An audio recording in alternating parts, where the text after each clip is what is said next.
This nigga thinks he's calling Cowherd. You stupid. I was like, you can stick around, still That nigga great, said, but Ben Simmons. free Ren, you could go. No, but generally, like random. I'm not trolling you when I say this. I really do not understand any point. Why I like it, bro, more than Witch Hat. If you don't look, like I said, it's your opinion, bro. It's your opinion. No, and that's fine. I did not start. No, hold on. I did not start this conversation to get you to fucking change your mind. No. And I'm not. Like it. Here's my evidence for why I'm trying to change minds, man. You get why? They're both great. I just like Fury more. But I really like Witch Hat. But to say, at least for me, for you to say it's automatically better than Fury is insane to me. But why? But why? Because if I'm telling you the world that Witch Hat is setting up is already for me better than Free Ren. Because there's more action early, but you still get amazing. Random. Hold on. Random. Did it earlier. Let's not pretend. Random. Come on, bro. Random. What are we doing? You can blame it on that, and that's fine, and we can all accept that and move on. It's still more interesting at the beginning, bro. It's more interesting. I did. I said that. Just because it's more that doesn't make it automatically better. It is more interesting. It might. I don't know. There's a better to me. Coco is a better character than Free Ren right now. Yep. The world that they're setting up again is better than Free Ren's. The power system clears everything in Free Ren. From a mythical, magical world, what more than that? Sure, Free Ren has romance. Witch Hat isn't centered around anything with romance because Coco's young. Like, what else? The fights are better. Like, why we sit here pretending like all of a sudden just because the power system's better, it means the fights aren't fucking fire when we showed them. All those AFVs are making about Fear versus Aura. Though I guess that just didn't fucking happen. Like all the Aura, like we're sitting here we are sitting here acting like just because y'all don't like it, and that's where I'm at now. I was like, y'all don't like it, I get it, but let's not sit here and pretend like that shit. Frim wasn't fucking moving streets when he was out. Wasn't fucking moving albums. It wasn't Frim. Watching that shit. Like, what are we talking about? And I think Free Ren's pretty good. I think it's phenomenal. If you like Witch Hat, just say that. But to like sit there like there's If you're telling me there's nothing in Free Ren, there's nothing. If there's nothing in Free Ren that was, so you're telling, you know what? I'm just wasting my time. It doesn't matter. Well, before Random continues wasting his time, ladies and gentlemen, this is Black Sensei Society episode 127 here on a Tuesday. I am your host for the evening, Santo. I'm joined by my dearest friends here. We have Random, who's crashing out normally. We have Miles, we have Ty, we have Lonnie. And we just want to thank everybody, for tuning in with us every week. Just per usual, let's get the business out of the way. If you are watching us here on YouTube, go ahead, like, comment, and subscribe to the channel. Hit the notification bell to get notified every time we have content coming up there. Also, join our membership tiers. That's how you guys can support the channel so we can continue giving you fire content. There's different tier memberships, Bankai tier, Shikai tier. Shout out to all the members that we already have there. And we're looking forward to the new people that are going to join. Also, hit up our link tree where you can find all our socials. Follow us everywhere on TikTok, on Instagram, Facebook, X, everywhere that we're at. Go ahead and follow us. Also, you can find us on Patreon where we have exclusive content. With all of that being said, every time I do this, I feel like I'm rambling, but we have to do it. Fellas, how you guys doing this evening? I'm doing good. Random, this is for you. It doesn't take me long to think something's better than something else. I don't need a whole lot. You know what I'm saying? The story is ultimately more interesting. It has a lot more moments I care about. Them beating that dragon by ultimately making the dragon happy, and that girl kind of getting to see what her magic can kind of do to the world. That moved me more than anything I saw in Free Ren. That shit is just flat, bro. Now it could be because you know what I'm saying. There's conflict earlier or whatever. That Freeman shit's lame, bro. I'm not even gonna say it's good like these brothers. It's alright. It's not the best thing ever though. That's how I've been. How are you, Randall? I'll disagree. That's just where we're at. Like I'm good though. Not bad. Just today just zoomed by at work. Yeah, I'm just chilling, man.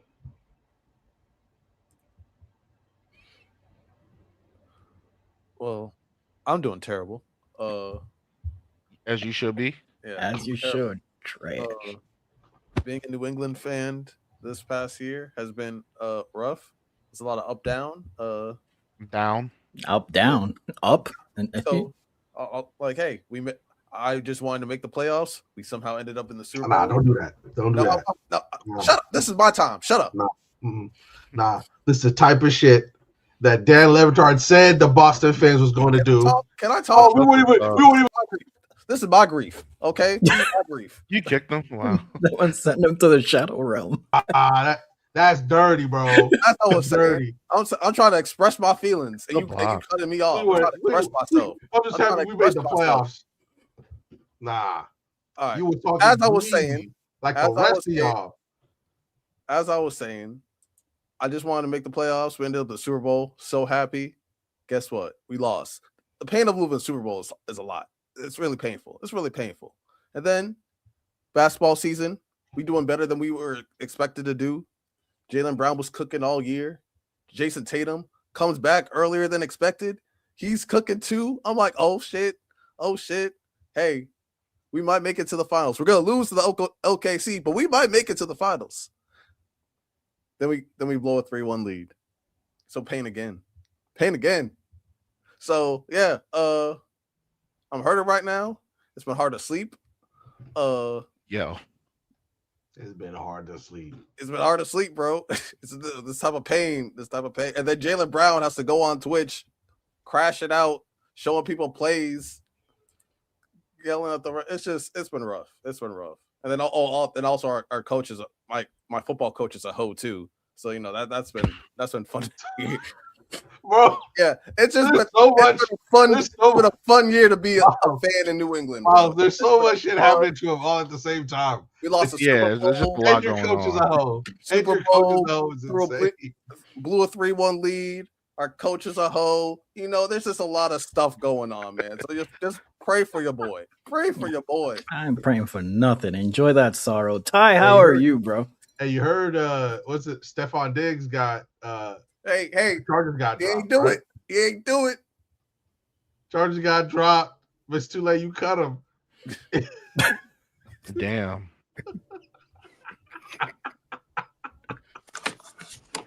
What's good, Ty? What's up? Is Lonnie Dunn crashing up or? Yeah, I'm done, bro. I almost showed up with like a paper bag. I found one.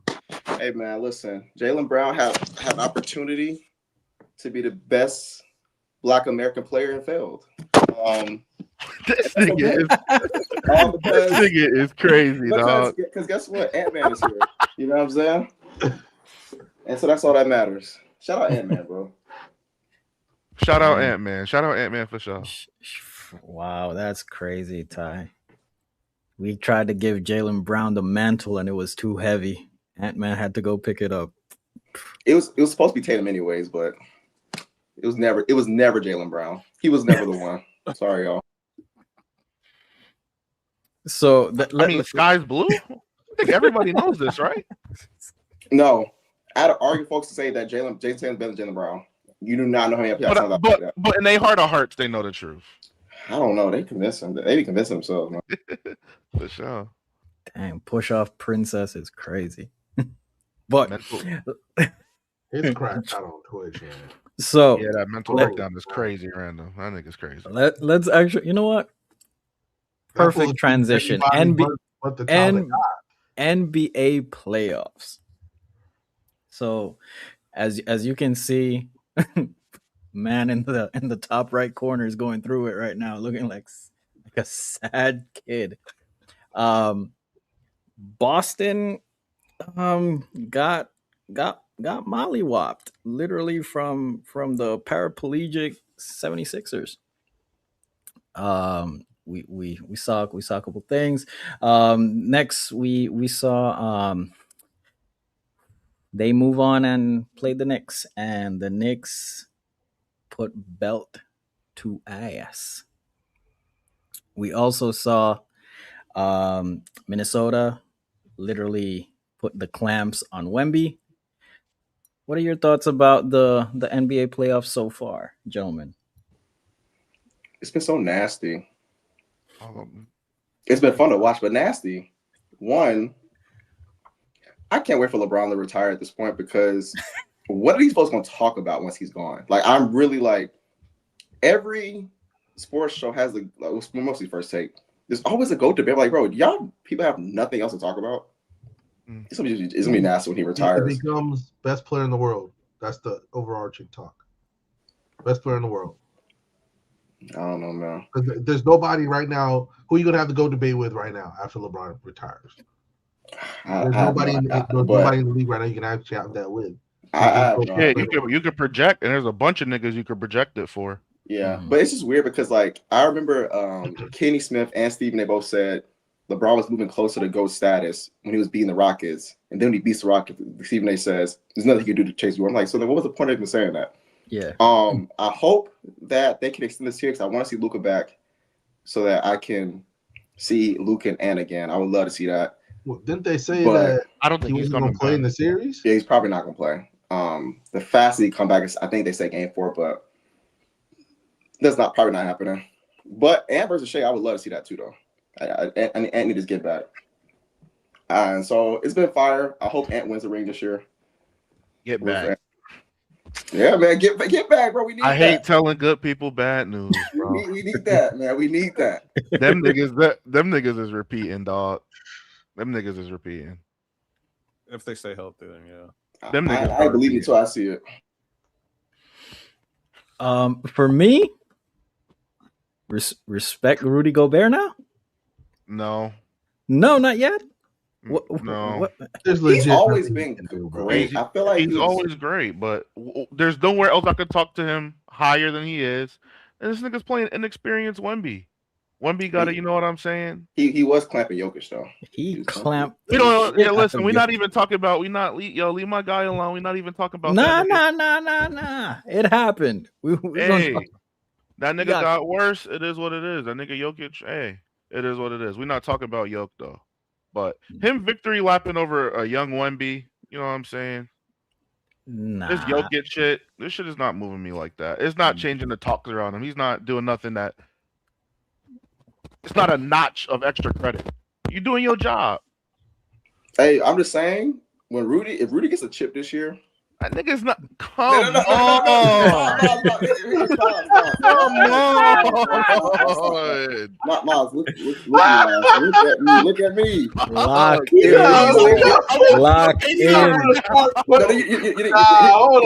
No, hear what I'm saying. Why you not vibing with the French, man? Man. We're not for the all of a sudden see Rudy Gobert won a ring. Now we have it all time talks about. No.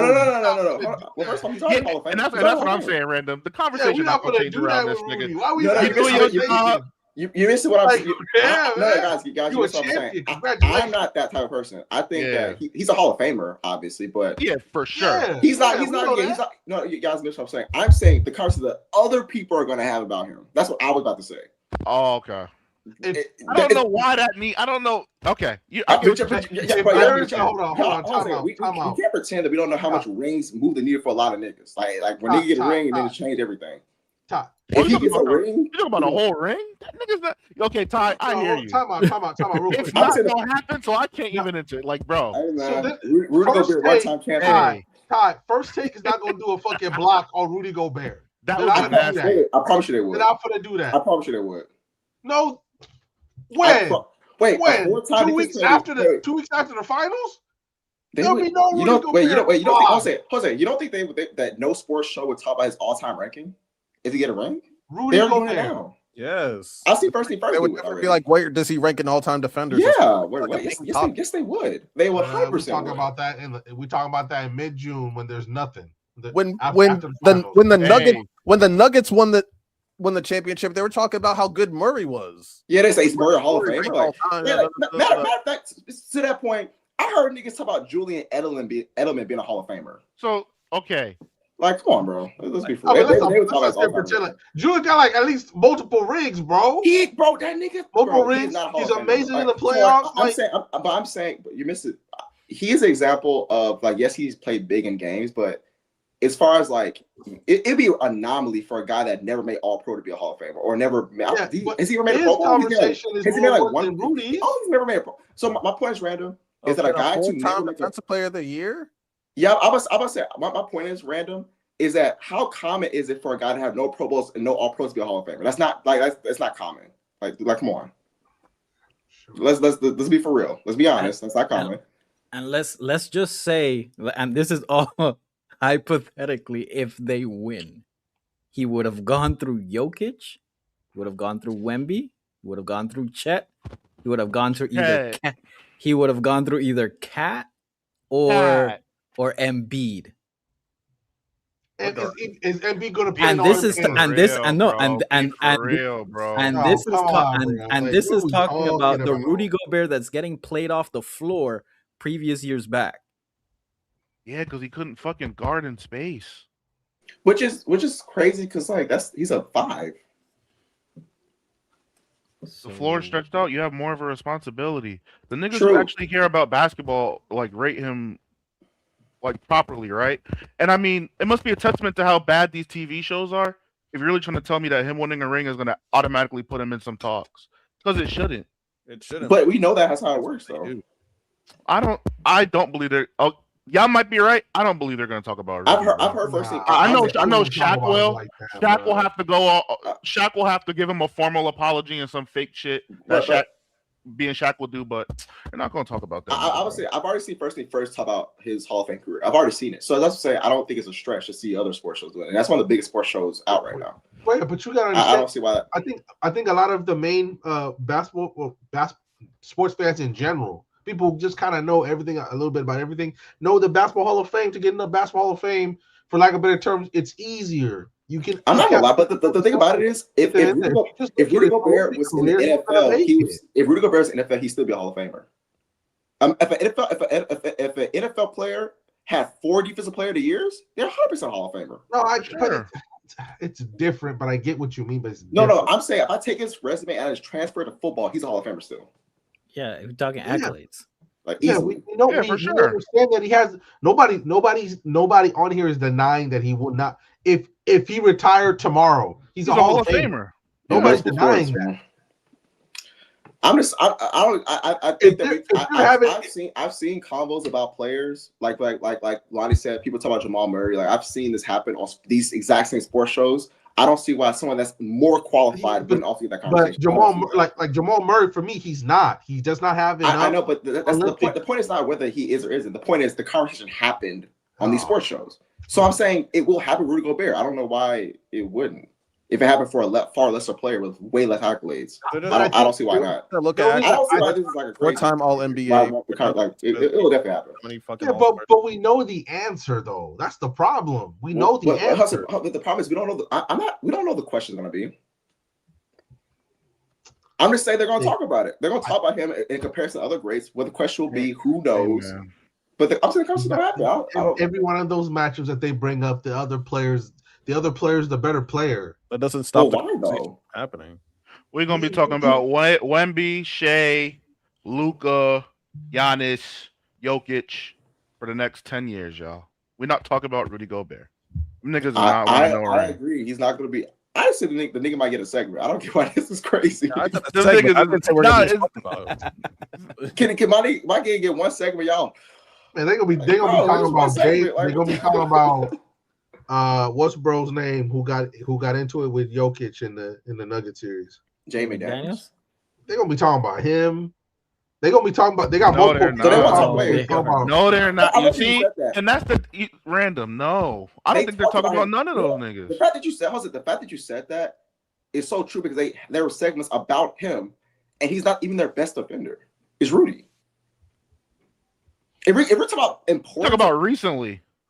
no, right? No, I'm saying I've seen a segment. I've seen Jamie Daniels segments already. I've seen the multiple. So my Yeah. point is, if I had to rate the level of importance of the Timberwolves, Rudy is at least 2. Like at the Rudy, like, I don't. I mean, it's because of what he said. Well, It's because he called I get out. that. I guess my thing is, usually the second best players talked about 2 on championship teams. Like, why would we skip over that for Rudy? Clay was talking about. Like, I don't know. This is that, bro. All right, and just in the alternate timeline, if the Wolves win, and then we're all just gonna watch first take. If they have a single Rudy Gobert segment at all, I think that like I've seen segments for way lesser players that won championships. I don't see why. They did a Jaden McDaniels segment like 2 weeks ago. Come on, man. Or like last week. Yeah, because of the theatrics surrounding. This is like a way more nuanced conversation. You're not trying to make it, and it's like bro. It's off of a hypothetical, which I get. It shouldn't have got so deep, but like they were talking about Jaden McDaniels because of all of the theatrics surrounding what he was saying and then doing. Yeah. Not just because he was playing at a elite level. That's not why they were talking about him. So Lonnie, that's like irrelevant to. That doesn't even matter. It's not the same thing. And then the Gobert thing, it's like I guess. But we've already seen how they regard Rudy anyway. They're not going to give him the proper respect on air. So it's like, if we're talking like slam segments, any type of segments, then sure. But I don't think that we're going to automatically get conversations regarding Rudy Gobert that's deserving of what he's done. I don't think that's ever going to happen. That's not what I'm saying. I'm just saying he's going to get they're going to talk about like a segment. They're going to clown that nigga. My point isn't about like what they're gonna say. I just think that they're gonna talk about him in relation to other great bigs. Like I think that's just gonna happen. Great bigs, but it's like Todd, like sure, but they're not gonna anoint him or anything or give him respect for those great bigs. And that's not what I'm saying. I agree. I agree. So then we're just wasting the segment. No, we're just wasting a whole ass segment, bro. Like, what are we doing? But Brandon, they waste segments on the GOAT debate every day. Like, have you watched First Take? I don't watch First Take. Exactly. That's the point I'm making. I've seen they had a segment about LeBron unfollowing Kendrick Perkins. Like, come on. People care about that. I agree, but what I'm saying is we're that not gonna talk that's like, my Rudy point is Gobert unfollow Kendrick Perkins. We don't give a fuck. Like, what we talking about? But it was a segment. We don't care about nothing Rudy Gobert related for real. Like, we don't want nothing bad to happen to him, but like, we know where he's Matter of at. fact, they were talking about him locking up. First Take like last week. Locking up Jokic. I'm pretty sure I can find a segment on Rudy Gobert last week on First Take. Yo. So to answer my question, respect Rudy Gobert? I guess the answer is no. Riddell is the only person out here who doesn't like literally respect bro. We all know who he is. We know 10 seconds ago, Random just said, who cares about Rudy Gobert? Yeah, we do know.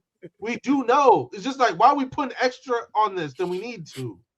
That's the only thing I'm saying. Next subject. Bro, I don't understand why that's so crazy. Any playoff matches you guys are excited to see? No. OKC is going to win a championship again. OKC versus Timberwolves. I need it. Just to watch Ant-Man get fucking slaughtered, fam. All right. It's actually taken away from what I think has been an amazing playoffs, knowing that OKC exists. Like, if they didn't exist, this would be like an amazing playoffs. The East is like a war ground. It's anybody's game. And outside of their existence, it will be the same thing in the West. They're the only team that doesn't have like a clear, glaring weakness to expose. All these other teams are good, sure, but there's something you can like hunt, exploit, or attack in some way, shape, or form. Or there's 1 or 2 or 3 players who aren't as consistent as you would need them. But then OKC is just going to win, so does it fucking matter? These interesting ass games, like, yeah, I'm enjoying them, but I know whoever plays blue is going to go home, so. By the way, shout out to the Pistons. They just won. Shout out to the Pistons, man. Man, when you told me those Piston stats, the Magic stats on Saturday, Miles, niggas are horrible. Niggas are horrible. 16 points in the second half of a basketball game is insane. 16 points? Y'all niggas only made 8 shots? What was worse? Atlanta or Orlando? Orlando. Damn. If you, I'd rather get blown out than lose like Orlando. I've never watched a basketball game and see like spectacular passes where I'm like, damn, that's a good ass pass.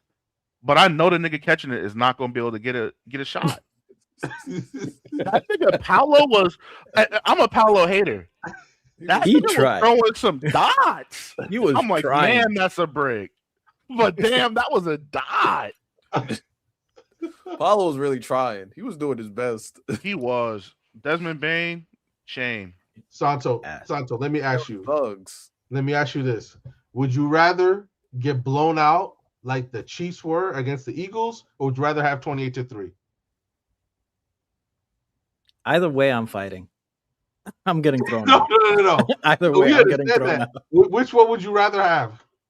The answer is very simple. It's 20-3. You'd rather have 28-3? It's 28-3.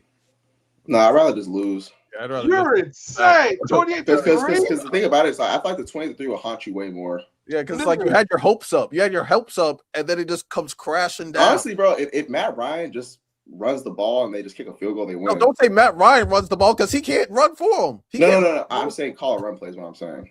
Like, obviously, like they were in field goal range like 3 times, and he dropped back and got knocked out of it. Or Not the coach.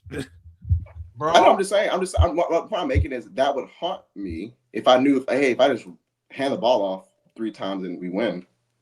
That would haunt me. No. Santo, Nah. 28-3 will live in infamy forever. That's fine. Niggas do not care about niggas do I- really not care about when John Elway was blown out by the 49ers in 1989. But they're not gonna care about the Eagles one that much, really. Listen, I would Nigga, rather 28-3 will live forever. listen. Would I rather the 20-3 or the Seahawks beating Peyton Manning? No, I'm taking 28-3.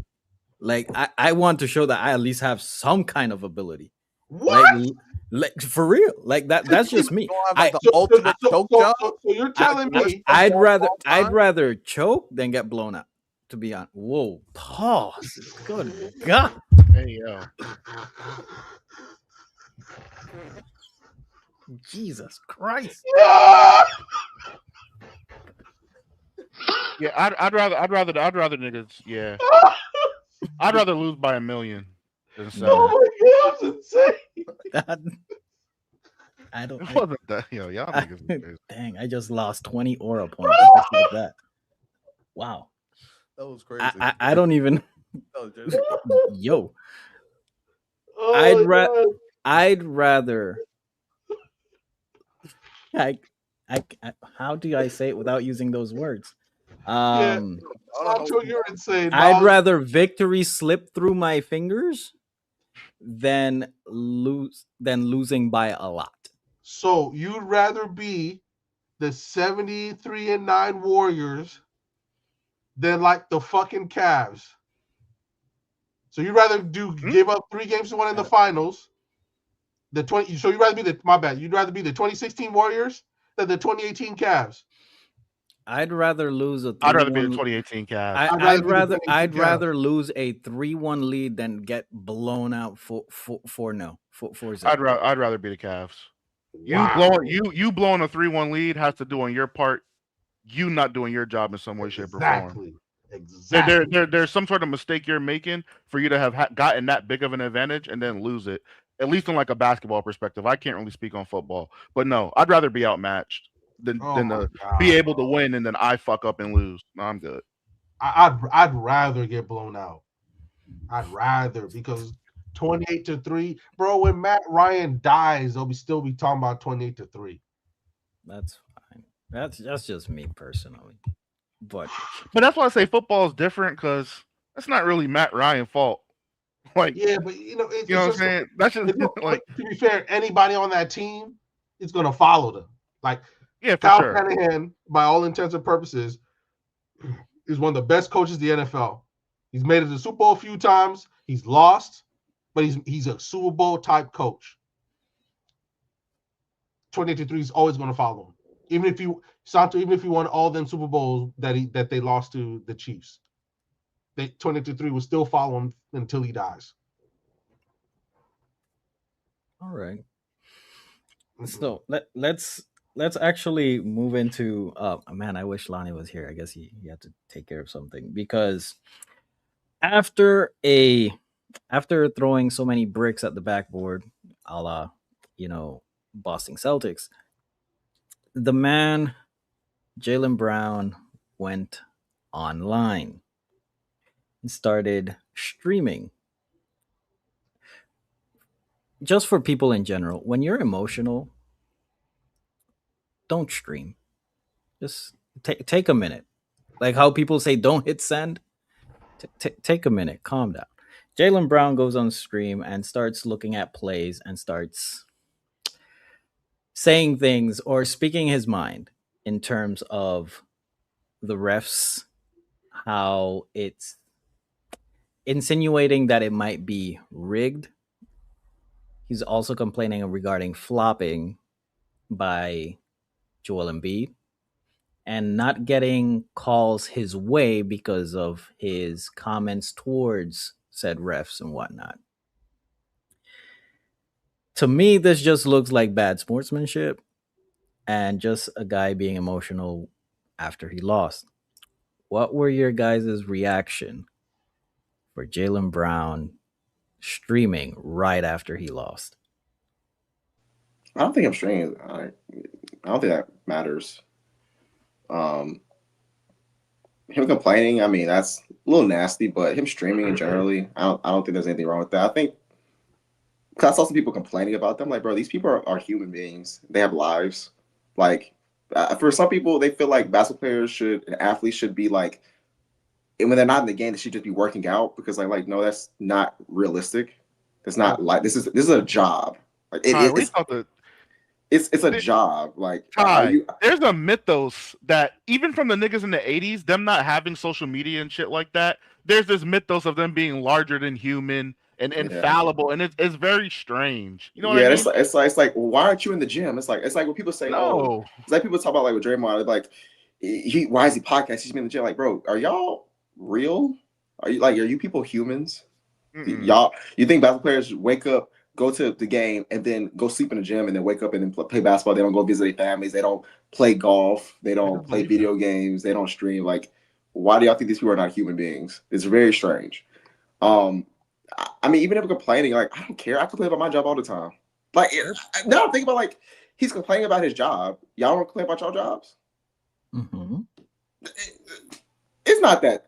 It is bad sportsmanship, but paralleling it to my life, I can play my job all the time. So I don't actually care. If I'm just being completely honest, I don't care. But real. Anybody else have thoughts? Yeah, I don't get the big deal about it. I thought it was funny. Because when you lose, you're gonna be tight. Anybody who loses, if you care about trying to win and you're competitive, you're gonna get tight. And even if you seem delusional or say outlandish shit, it's just gonna happen, right? And I'm sure he's gonna look on this probably and laugh or like he doesn't give a fuck. It's not that deep. That nigga's blowing off steam after a L, and it is what it is. But I agree with what a lot of Ty was saying, and I think it's the '80s and the '90s fault, especially for like sports. If we saw Michael Jordan, if Michael Jordan had a phone like today, we'd see him at the club gambling after a L. We'd see that nigga drinking alcohol. We would see these niggas partying and having a good time, bro. Like, there's so much fake wokeism about how people should be and how people should conduct their lives. I find it really strange. So I found it funny that me and Ty were kind of interlocked on that kind of idea. But yeah, it's cool. You lost, nigga. Get back. I mean, I'm always fascinated by whatever kind of parasocial relationship people seem to have with with athletes or whatever. Because I do agree with a lot of things that both Miles and Ty are saying. The only thing is, and while you're saying all that, and Miles, I think you're absolutely right. They just don't care. They don't want to. They don't want to. They don't want to hear him complain the way he did, especially when they felt like I didn't watch the whole stream, but I felt like he didn't even take accountability for his part in it. I thought it was funny. I was like, I laughed because I saw. I'm like, bro, he just lost he lost a big game and he's just letting off steam. This is how he decided to do it. Because if he wasn't saying this on the mic, he'd just be walking around his crib or when he's playing 2K or whatever, saying the same shit. That's all it was. But the problem is people just don't care about that because, like you said, they see them as not real people or whatever. Like that's all you saw was a guy really blowing off steam. And maybe, like you said, he'll come and he'll think about it and laugh and he'll be like, damn, I can't maybe give him that, or I gotta work hard to make sure this doesn't happen again. That's all it was. But it's the simple fact is they just don't want to see it, or the regular person, for lack of a better word, just doesn't want to hear that. I mean, it's like the KD shit. Nigga, you have a bad teammate, or your teammate's selling, or you have coworkers like Ty said for the work example that you don't like their work ethic. Niggas talk hot all the time. It's unfortunate he got caught, but niggas are human, bro. Lonnie, what are your thoughts? Is everybody just mad because he said it on stream? That other people heard it? I feel like that's the sentiment. Yeah. He just lost and he went on stream. Yeah. Man, come on, man. We're fine. My bad, Lonnie.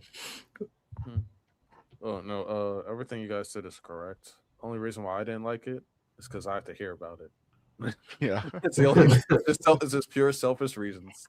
I just want the Celtics talk to fade out into the moonlight. But did that happen? No. Why? Because he got on stream and he started complaining. And so now I have to hear about it twice. That's the only reason why I care. I love Jaylen Brown. I can't wait to see what he does outside of basketball because he's a genius. He's a smart dude. He's taught classes at MIT. His value to the world is way beyond basketball. I don't care about that right now. I hope. I don't care about that right now. He helped blow a 3-1 lead, and now he's crashing out, and I got to hear about this shit all summer. I'll say this. This is my perspective. Is it a little nasty? Yes. Sure, we all vent about our jobs and whatnot. My personal opinion on this matter is, sure, have your moment. People really don't need to see that personally, but if that's how you choose to do it, sure. My issue is when he started talking about that some of these refs should be investigated. I agree.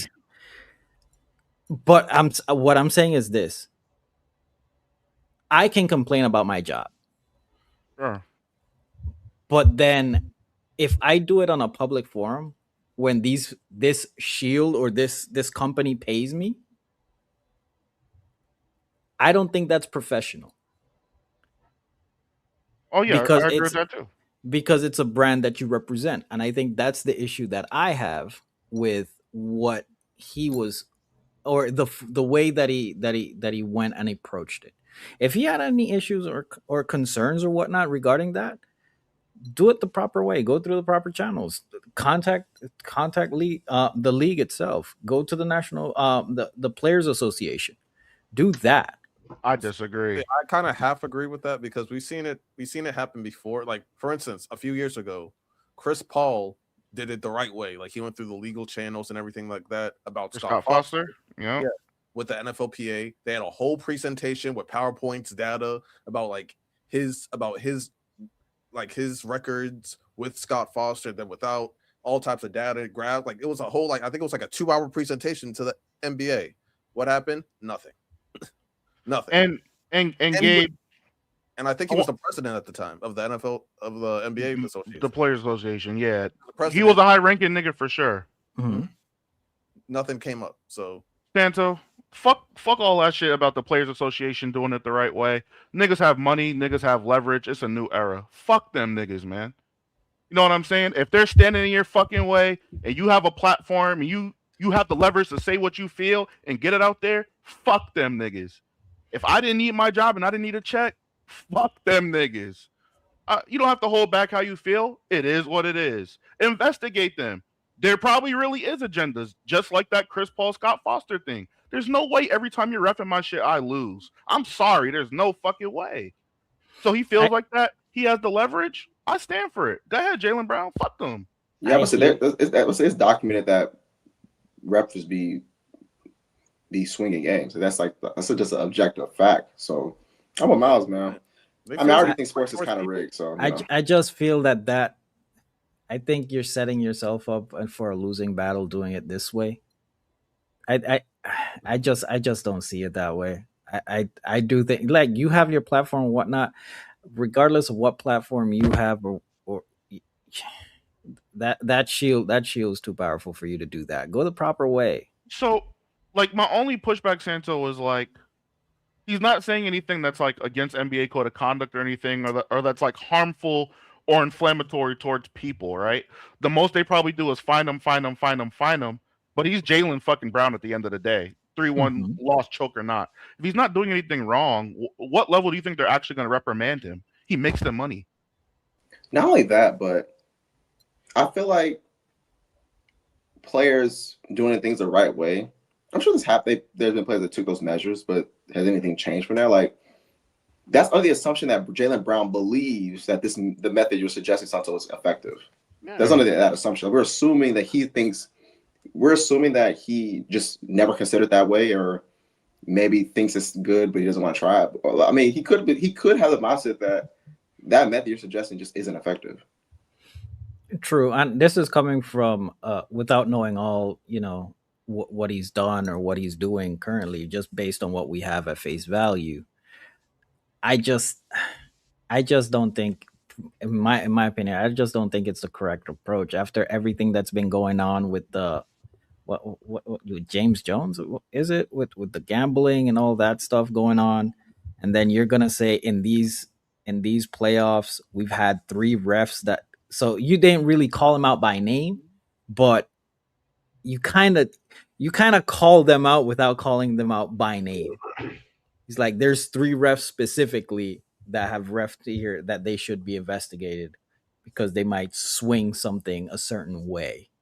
I just don't think it's a good look, personally. Santo, I'm pretty sure he's like the vice president of the basketball association. I think he would know like all the proper channels to go through, but he chose to do it this route, and he's spoken about it while getting fined multiple times throughout this year. I'm not saying that he doesn't know the proper channels. I mean, I just think I just don't see this being very effective, and I think this way might actually bring more harm to him personally or professionally, more than get the outcome that he wants.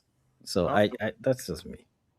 I mean, he said it himself. He's like, I've complained about them before, and maybe that's why I don't get these certain calls and stuff like that. And then then like he showed like the Paul George play, him doing the same exact thing, but it getting called. So it's like, Mm. Hey, that was that anger talking on those. I think at that point he was just scratching out. But Uh, I feel like he knows what he's doing, and I don't think I think he might go back on stream and double down. Mwani, and I think he should. On a real tip, I stand with him, and I hope other NBA players do too. You see one superstar saying some shit, that's the regard. Y'all say shit too. Fuck it. Niggas ain't got backbone though, Miles. I know, but JB Yeah. got backbone. Hopefully, it's No, inspiring. I agree, but these other niggas they gonna be quiet. Fuck We'll 'em. see. Let us know what you guys think in the comments. I mean, do you guys stand with Jalen Brown, or do you think you should go about it another way? So let's actually. Oh, by the way, Dan Young, member for 23 months. Salute. We appreciate that. Hey, Gabe. Fuck two. Two get enough calls. And shout out Dan. All right, let's actually talk about some anime right quick. So, in our Discord, by the way, join our Discord because we have great conversations in there. I call him um our local One Piece insider Kuma in there. He dropped a little knowledge or a little information regarding the One Piece remake. So it's been confirmed that the season will have 7 episodes. Now, each episode is going to be 42 minutes long, and each episode will adapt around 7 manga chapters. All episodes are going to release Mm. in 2027 in February. Now, the season will cover the story from the beginning up to a little bit after they meet Sanji when he joins the crew, adapting roughly the first 50 chapters of the manga. Fellas, how do we feel about this approach? I like the obviously. Let me just because I'm gonna let y'all talk about it more. I like the fact that they're all coming out all at once. I think that's a really smart I think just let them get all the content out, and then from there, just the conversation alone around it would be amazing. Like I really like that. I love it when I can just binge the whole thing. So yeah, I'm excited for that.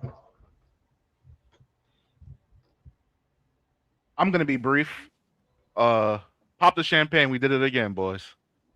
There will now be no excuse. There will not be any slight towards our name. Upgraded pacing, 45-ish minutes. The high end animation everybody cares about. Hey, only up from here. I'm happy. Let's go.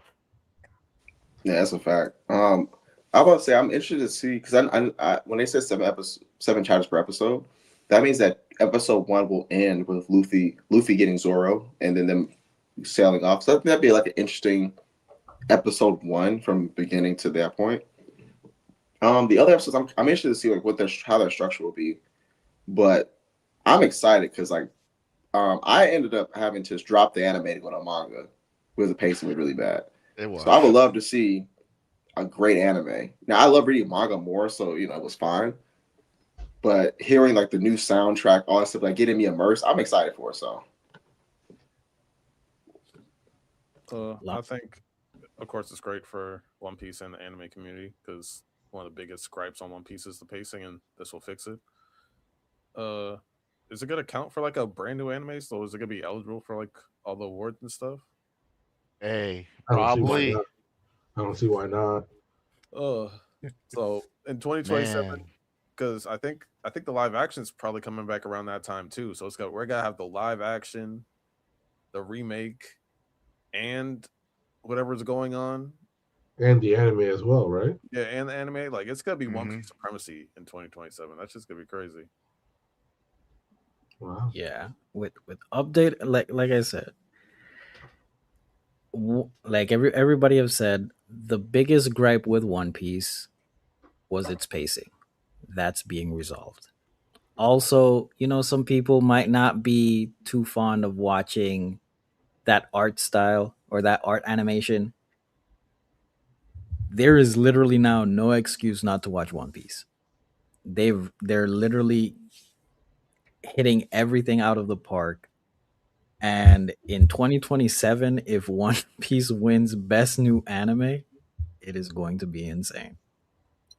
Now, Lonnie kind of touched on the subject that I was going to ask as well. Is there any concern for oversaturation of the market? He did say, or what's going on, the One Piece live action is going on. You have the One Piece manga, you have the One Piece anime, and then you have the One Piece, the remake, all Oh, going on at the same time. So also, you might reach a point where you have four modes of content that you have to watch weekly. you don't have to watch it. wait, 1 second. When does Uh, when does the female One Piece anime drop? Is it out already, or is it coming out No, like? I think it comes out in June. Oh, okay, It comes out next summer season. okay. so You is there can Um, any concern for n- oversaturation? n- no. Uh, one, because you don't have to watch them all, and two, I think One Piece is in a unique spot where each individual thing is also it's kind of telling something different. So it's not like people are going to be at the same stage all across the board. The people like us who are caught up on the manga, like we're eating for a different reason than the people who are watching the remake, right? That's going to be for like all of the new people. The live action are for the people who don't like anime but want to, you know what I'm saying, experience One Piece. The modern manga is just what people have been watching the whole time, and then there's the modern anime, excuse me, and then there's the manga. So no, whenever anything does good or is successful, they put it everywhere. I don't see why One Piece should be any different. yeah, and I think that the different mediums are they're tailored for different audiences. Now there's definitely like a unite like a audience that they're hitting generally speaking like the One Piece fan, but there are people that don't like animation and manga, so they watch live action. There are people that don't like to read manga, so they need anime. Like you know what I'm saying? Like there are people that You know how many people are saying that they can finally start watching One Piece because they didn't want to watch 1,000 episodes? I see so many people do that. A lot of my mutuals on TikTok, friends, they're like, "Damn, I can finally watch One Piece now because it's not so long." So it's definitely not oversaturated. And then the it's smart to do it now so that when so people can get caught up for when the story ends, people are there and they want to see it. Like people, like, I think the ending of One Piece will be a cultural moment, and people have FOMO. People don't want to miss out on stuff. People want to be a part of things. So when one people, I think this animation coming out now will give you opportunity to catch up, so that when the One Piece ends, they'll be there to see it. Do you think they end everything at the same time? No, but I think it just gets people closer. So then reading the manga won't be, Okay. it won't be such a tall task. You only gotta read maybe what 300 chapters maybe. It gets people closer to the end, and then they can they'll just be they'll have enough, even if they don't want to read it all, they'll have enough context to kind of understand things that are going on, characters. So it makes this remake gives everybody a better opportunity to be part of the ending, which I think is I think the intention. Okay. Um, And oh, go ahead, Lonnie. I was just, I was gonna say, going off of some of the stuff that Todd was saying about being a cultural moment, like we already seen like more and more celebrities talk about One Piece or try and make One Piece a part of their brand, like Logan Paul. Ugh. But him being like this now One Piece card collector and going on streams dressing up as Luffy and stuff like that. When One Piece is over, uh influencers, streamers are gonna make it a whole thing like, oh, I've never read One Piece. Let me binge it for my viewers and stuff like that. Like it's gonna be a big thing. It's just gonna be, I don't want to say like a mimic, like a gimmick. I think One Piece when it finishes, like it's gonna be like one of those big things. There's like everyone just needs to read it, or everyone. It's gonna be people that want nothing to do with anime are gonna be doing shit with One Piece. So I think it's better now to get as many organic fans as you can, and then because when that shit ends, it's just gonna get really really nasty, in my opinion. Okay. And my final question is, would it still hold up in terms of amazing storytelling? Since we're omitting a lot of, even though there's pacing issues, because some things are maybe drawn out a little bit more, now you're super condensing. Apparently it's more condensed than One Pace, where a lot of people went towards, in the anime just to hurry the story along. Now you're shortened that even more.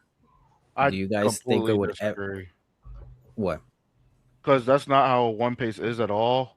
Like what these animators are doing in the studio is not going to be a One Piece level remake, right? I would argue even now they're probably already streamlining and condensing a whole lot because most of the One Piece anime is just what you saw in the last episode, and then like perspection shots of every single character before an event happens, or elongating a moment that wasn't that long. I think cutting a lot of that fluff and then making the episodes longer. Yeah, no, I don't agree with that sentiment at all. I think they're going to be able to preserve the source material. I don't think it's going to be missing anything. I think it's going to have the same level of impact. It's just going to flow smoother. Yeah. And I'd say we've already seen that in how they've done Egghead, and this beginning of Elbath. I'd say even the end of Wano I'd throw into that pot. They've done the pacing very, very well. Even even while still, I would say not utilizing the practices we'll probably see in the remake. There's still fluff. There's still elongated moments. When Luffy went Gear 5, they showed the same bouncing animation like 8 times. So even in them doing that, the show has still felt like it's at a higher quality. So yeah, no. I think it's gonna be okay. It's gonna be way better. I agree. Okay. Well, like I say per usual, chat, let us know what you guys think in the comments. So let's actually go to the next mini topic that I have. My Hero released a special episode called More. Did you guys see it? I saw part of it. I have not yet. I just started seeing little clips of it, but if it's anything like that last epilogue, I'm sure it's going to be good. Yeah, it's the same thing. Oh, then yeah, it should be fun. Only funny thing or negative about it is that people are be like, "Yo, so they confess to each other, then they dap each other up." I said My Hero was never that kind of story, though. Horikoshi was just she's a shy boy. Can't even get no, you gotta dap each other up when you confess to your girl. Hey man, was was it at least a good dap? No, I would say that's definitely not the biggest thing. People think that he likes a Bakugo. That's their biggest thing. And people think that Ochako doesn't like Deku and likes Toga. And I still see it takes like that. I'm like, man, y'all gotta let it go, man. You gotta let it go. It was a dap, yes, it was. Or you could just say they were just holding hands sideways. You know, I mean, dare to be different. Dare to be different. It's like this, but not even one of those. Wow, it was a that nah. It wasn't a fist bump. Deku that corny, bro. Deku they literally they held each other like they held each other's hands. Yeah, but okay, but hold on. If Deku did just dab him up like that, he's that corny to make it work. Ochako knows what she's doing. She like her man a little corny. I wonder if he does. If he went with the hand holding because of the whole idea of a heroes of people that reach their hands out. I wonder if that's why he did that. Wow. But trying to buff it up with storytelling. No, I said I wonder. I don't know if that's what he was thinking. I didn't think about it. Okay, well, I guess we'll save it because not everybody has seen the full episode, but I thought it was pretty good. I mean, it was cute. It did what it needed to do. It just, reminded us that My Hero is actually, it's one of them ones. I'll be honest, it's one of them ones. Easily. So, which actually, before you go, it actually transitions us over and to our main topic. And our main topic today is something that Ty brought up in the group chat. And it is new gen that will inspire the next generation. And Ty put a date on it and he put 2010. So, first question. What does an anime have to do to become influential? Mm-hmm. So series that came out in the 2010s, but generally speaking, what takes it to be influential? I think it has to be innovative, like bring something new that people haven't seen before. I think that obviously the story has to be really good. That you have to have a really, really good story. But I think probably innovation is probably the thing that influenced people the most. Like if you think about the most influential series, like of the 80s, 90s was Dragon Ball. There was no series like Dragon Ball at the time, like when it came out. Like there was nothing like it. Then the most influential, you could argue, of the 2000s was Naruto. There was nothing like Naruto out at the time. Not really. Maybe only thing I can think of is like Flame of Recca, but nothing really at the time like it. And also I think it has to I think in a ways feel attainable. So I would say those things are probably what I would think, and also set a standard. Some people don't talk about this, but one of the most influential series is One Piece. No one talks about it because people only view inspiration as like similar tropes, even though they all have similar tropes, right? If you hear mangaka talk, they talk about how they want to live up to the standard of One Piece. Like that is, they go into Shonen Jump saying, I have to catch Oda.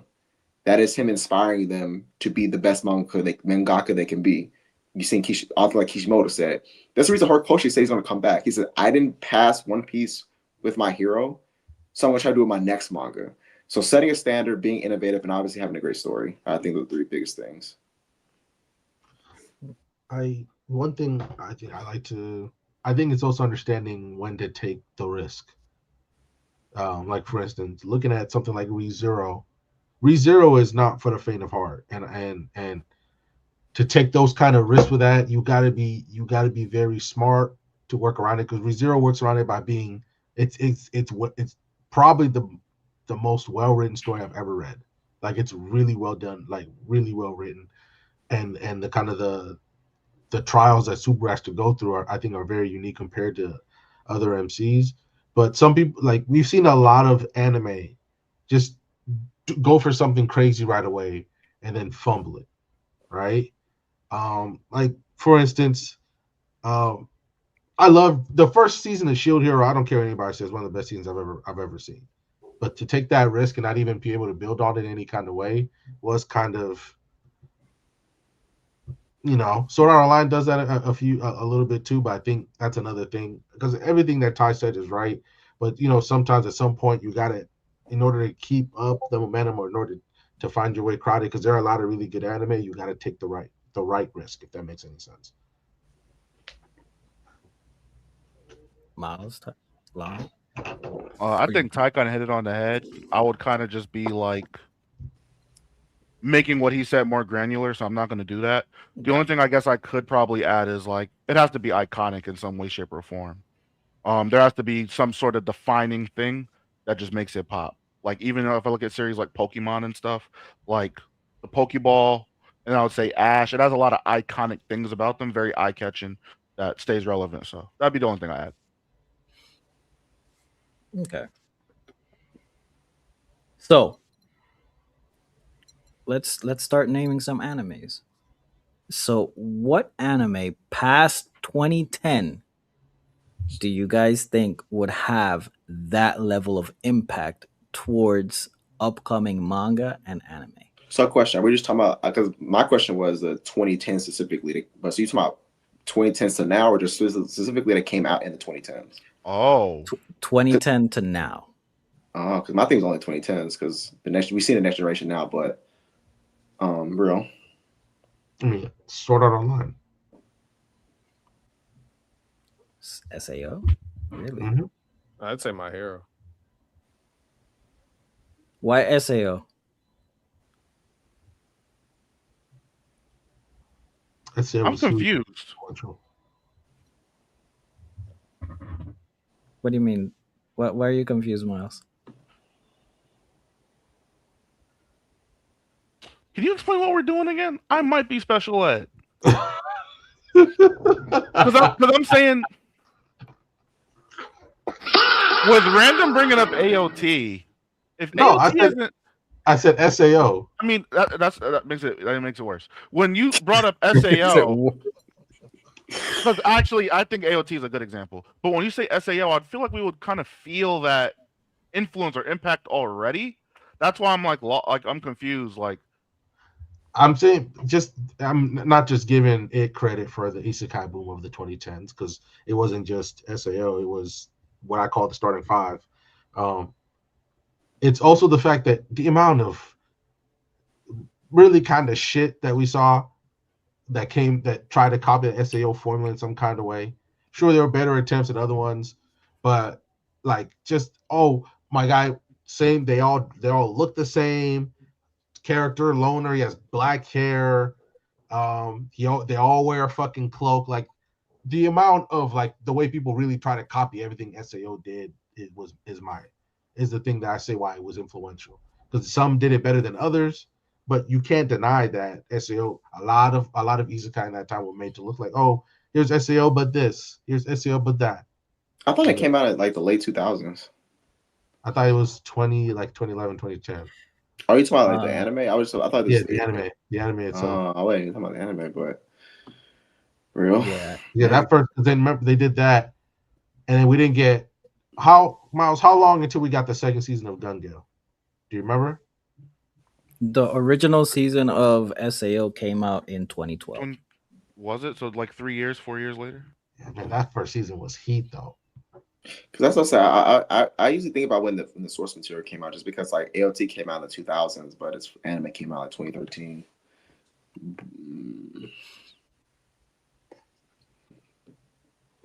I'm about to say somebody better say AOT that first season too. But that would be before, right? Yeah, because the reason I'm saying I'm thinking manga is because a lot of future, because at least when I thought about the question, I was thinking about future mangaka, where they're going to take from, and usually go from their favorite manga series they read growing up. Yeah, that's why I Okay, think so My then that Hero that probably could takes be. that takes a lot out. I think My Hero's probably gonna be the most influential then because it's a big shonen. I feel like it's probably the easiest one out of all the other ones we can name in the 2010s to replicate because it's not as complicated as like a Full Metal or a JJK or a SA or AOT. It has a simple formula, but it works, and a lot of people love it. I And agree. also like the power system, the versatility that you could have with just people having their own powers. You can go a lot of different directions as a mangaka with that. So I feel like it's one of the base blueprints for like the future shonen manga that we're gonna be seeing. I think Leroy hit it on the head. It would have to be MHA or JJK. Mhm.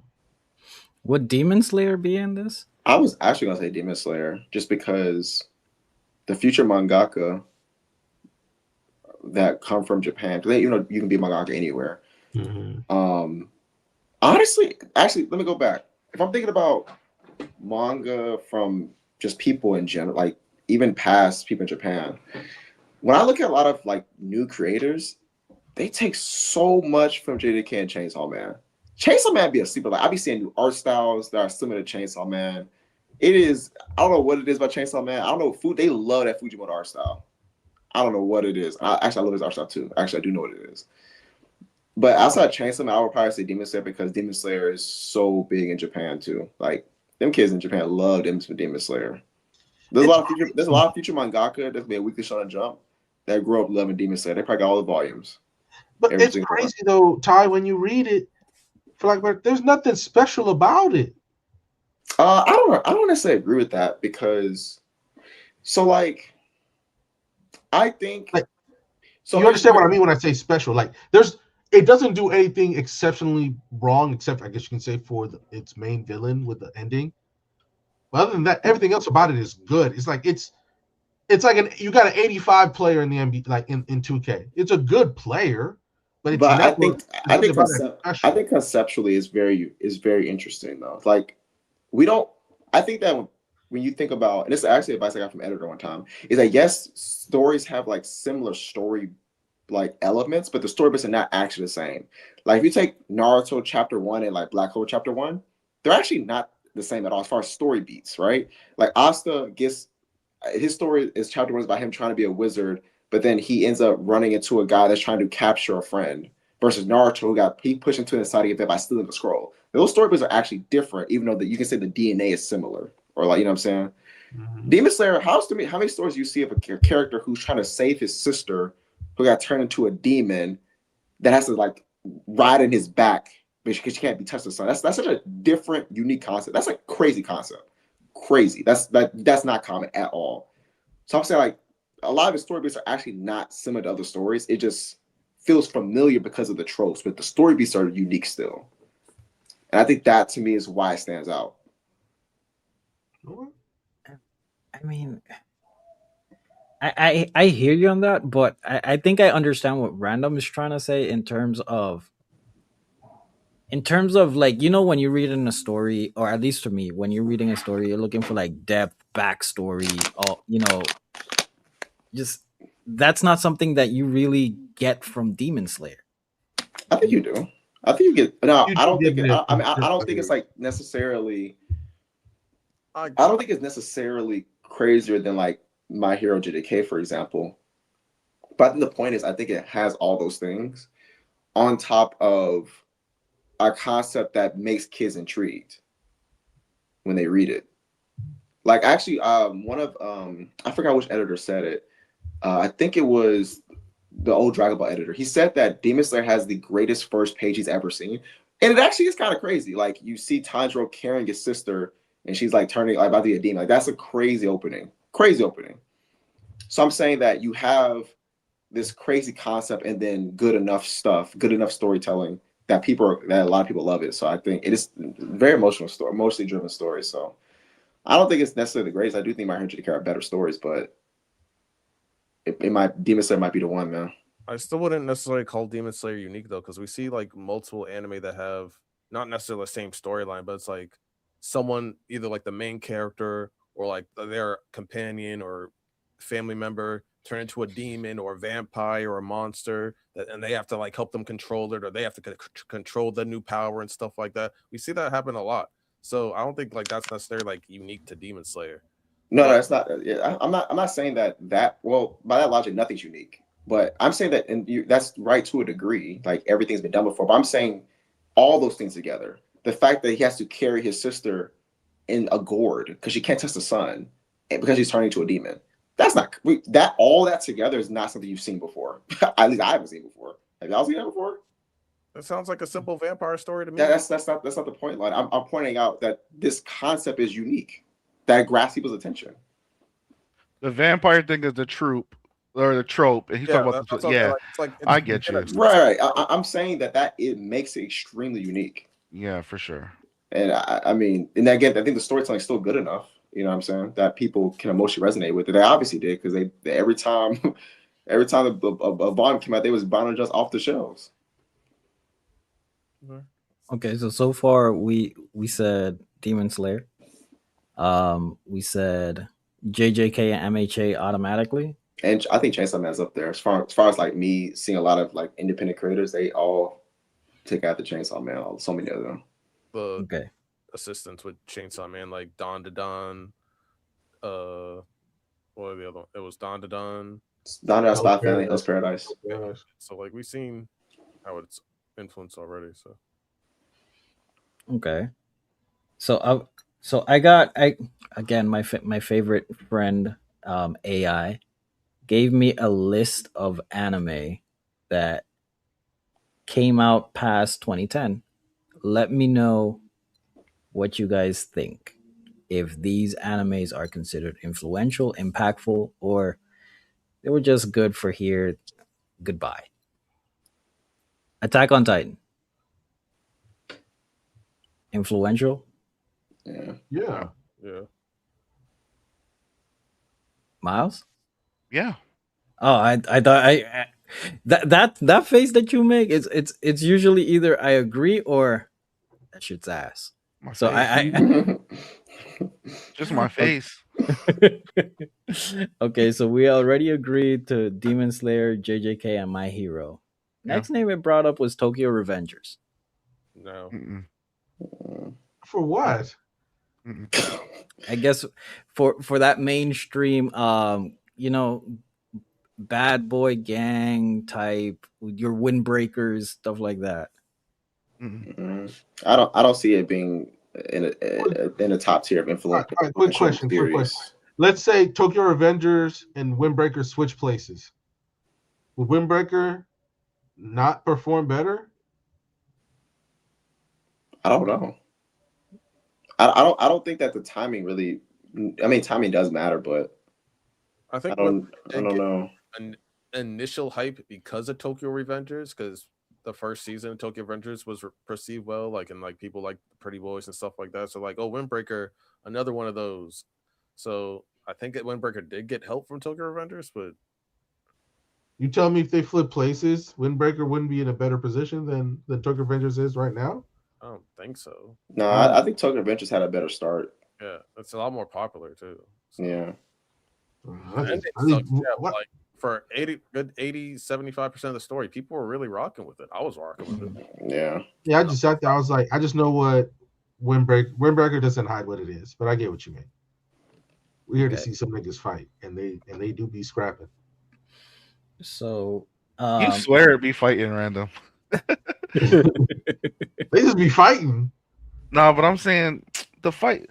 I don't think fights move the needle as much as you think they do, though. For No, I get what you mean, but the only reason I'm saying that is just because, like, Windbreaker's not trying to make it anything else that it's not. That's why I think I really like the fact it's like this is who we are, and when we're here, we'll be gone, and you'll be talking about us as one of the best fighting anime out. I mean, Tokyo Revengers tried it. They tried. They try to be different. Time travel and shit. It was cool, but Takamichi you tell me, bro been seeing people fight for years and ain't never got any better at fighting. Some people just can't fight, bro. Let's let go of Tokyo Avengers. Let's just let it go. Okay, so category of action and dark fantasy. So we already said Chainsaw Man. Mm-hmm. Akami got killed. Nah. Nah. Fire Force. No. No, I mean, no to Fire Force. No. Not one of the best prequels out there. No, Would y'all say Fire Force and Black Clover are kind of in the same realm, I or do would you say think? I You think talking about as far as like Black will be Clover more is influential? more popular. Yeah, I think Black Clover will be more Yeah, I influential. Way think Black more? Clover was way Yeah. more popular. Not, I don't know about way more, but if I had a more though. I would probably just guess Black I'd say Clover. a significant amount. I'd say it's significantly more popular. Yeah. Oh, I Fire Force ain't forgetting a movie. like what Leroy said. what? With Spy Family would be the manga / anime hidden gem that would influence something. We see it with Marriage Toxin. Spy Family, I'm so curious to see. I feel like more people should be watching that. Like it's really good. It's one of the most watched anime on the planet. Yeah, but it's. I'm not trying to say it's not, man. It's like maybe I'm just thinking about the conversation people should be having on it. But yeah, I mean it's always good. This It's is always Apothecary Diaries all over Wait, again. isn't it about to get another movie? Didn't they announce another movie or something? I don't know. That first movie was good. It's a New York Times bestseller. Like, Are you saying random? Are you No, I'm saying not that it's saying that. unappreciated? I'm not saying that. I'm not saying that. Stay I would like tuned. to maybe talk about this rise in female protagonists we've been getting. It's been a pleasant surprise. I really enjoy that. We got a whole bunch all at once. Was it Fearin? It was Apothecary Diaries. It was we're just getting a lot more, and I really like it. So no to Fire Force. Nah. I'm actually really surprised that you guys are saying no. Literally taking a story and making it like a prequel, like that style of anime. Like I just don't think it's gonna move. I just don't think it's gonna Great. be as It's the influential as the best series. prequel. It's the best anime prequel ever. so damn. I allow with Lonnie, so Okay. Another name, Dororo.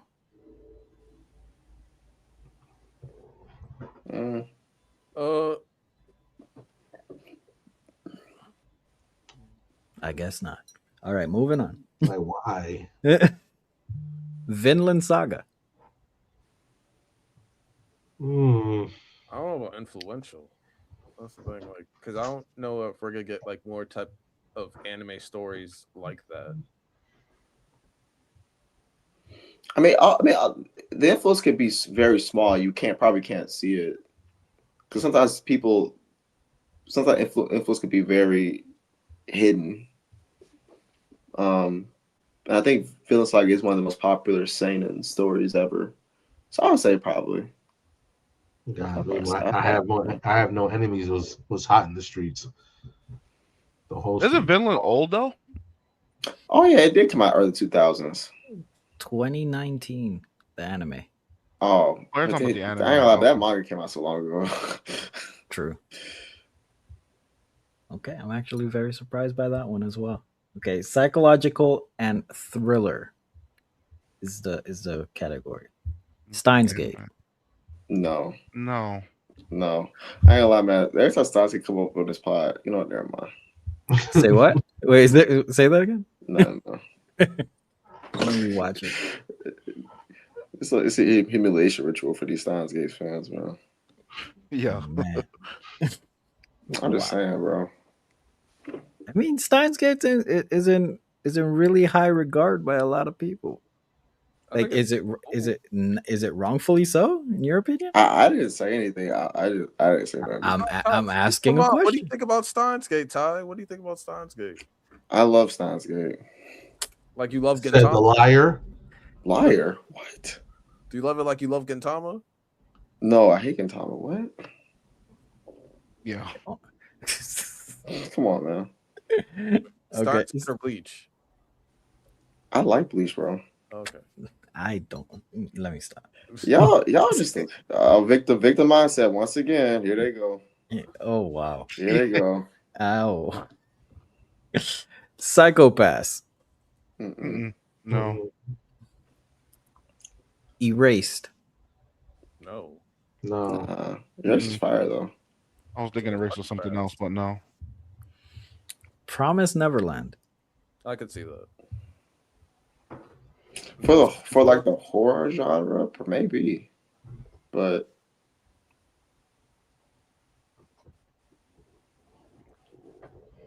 I think it Is also there- shows that like you can have like an adult theme. I wonder if its art style will be influential because that's some like crazy perspective panels. I think it could have an influential art style. But I think it's like you can also still have like a mature setting story with a younger cast and a work because we usually don't see that. You don't really see that a lot. Like besides Promise Neverland, maybe Made in Mm. Made in the Abyss, you really don't see a young cast and an adult theme story. So I don't know about entirely young cast, but does Witch Hat not give us a similar feel? Yeah, which that would be I, another. I would say, well, Promise Neverland is shonen. Which had seinen, so so that makes more. I think it makes more sense with Witch Hat because it is a seinen story. I mean, I was gonna say, do you think, or if I were to say, Takapi's original sin could have been influenced by Promise Neverland? Nah. I don't know. I don't know. I have a panel influence. Like I feel like to me, I would lean on if author says, "Hey, I'm influenced by this," for me to Really? fully. Mm. Well, yeah, because a lot of times people will say like this is influenced by this, and it ended up not being influenced by that. It just Like because Ty. Nigga goes on an interview and says, "Yeah, I was influenced by One Punch Man," and everybody's saying he was influenced by Bleach or something. So I yeah, feel you. Yeah. it's because because everything's been done so many times that things don't feel familiar. Like you know. So that's why I would rather lean on what was said by the author to then make that claim rather than just assuming because it feels similar. Gotcha. What's up, Rodell? What's up? Not much. Just here. They slandered Gintama while you were gone, by the way. Yeah, Ty was slandering the show like crazy. No, it was definitely Lonnie. Per usual, Ty. Interesting. You would have I thought Gintama did something to him personally, the way he was talking about it. It was insane. I was about to say, Riddell, if you believe this, you be gullible, man. Just to let you know that the word Gintama, Yeah. right before Gintama was said, the words "I hate" came right before that. So just saying. Slander. What series were I talking about? I said, Yeah, you can I'll be rewatch it on the honest. pod. I don't remember. I was talking. I was actually no. I was talking about Steins Gate. I was talking about Steins Gate, and then then Lonnie said, "Is it bad? Is it?" What did I say? I said I love. I don't know. I said I love Steins Gate, and then he said, "Lonnie said you love it like you love Gintama." And so Lonnie wanted to go. I hate Gintama. Lonnie wants us was to. baiting. Lonnie was Yeah, baiting. exactly. I will say this though. It was how he said it because he was That's just how I saying, said it. where he was saying like, how Steins gets a humiliation treatment up on the pod every time, and then he's like, "Oh, we're good with Steins Gate. We're good with Steins Gate." But then he said he loves Steins Gate, but he was just saying that we humiliated on the pod. So I'm like, "Oh, do you like Steins Gate like you like Gintama?" Then he's like, I just want you to know I didn't bring up Gintama. I don't like to bring up Gintama. I get the man. context now. I get the context. Hey man, I kind of respect that Ty hates this series so much but keeps on watching it. Like, there's something about that masochism that I kind of respect. I'm like, you love to torture yourself. You know, Nah, I couldn't do it. I couldn't do it. If I hate something, I'm stopping. I'm not. Nah, it's because I'm doing it for my friends because I want me to watch it. That's I have friends that want me to watch it, so I'm doing it for them. You're doing it for them by slandering the series that they like all the time. Shit, W friendship. I'm getting something out of this. Oh, I'm leaving with something. doing it for my friend. No, they made me suffer. I'm gonna make them suffer too. Got you. Yeah, they don't deserve good things. Heard you.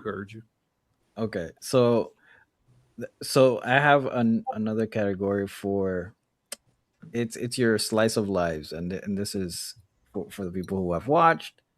So Your Lie in April. Would it be considered influential? I mean, I say yes because Yeah, I would say yeah. I I was- think it's the best slice of life of all time. Respect a Bunny Girl Senpai, but it's up there. It's better than Bunny Girl Senpai. Yeah, okay. What did he say? Well, hold on. What did he say? That Your Lie in, I think Your Lie in April is the best slice of life of all time. Random, do you have Bunny the right Girl mic? Senpai Thank is you, it, Brandon. bro. Thank What are we Random. talking about? Like, what? Random, do you have the right mic in? I should. Let me check. You sound kind of weird. I hear him fine. Yeah. No, I hear him fine. He just sounds kind of. Yeah, thank you, Leroy. Thank you. It doesn't sound like the right mic.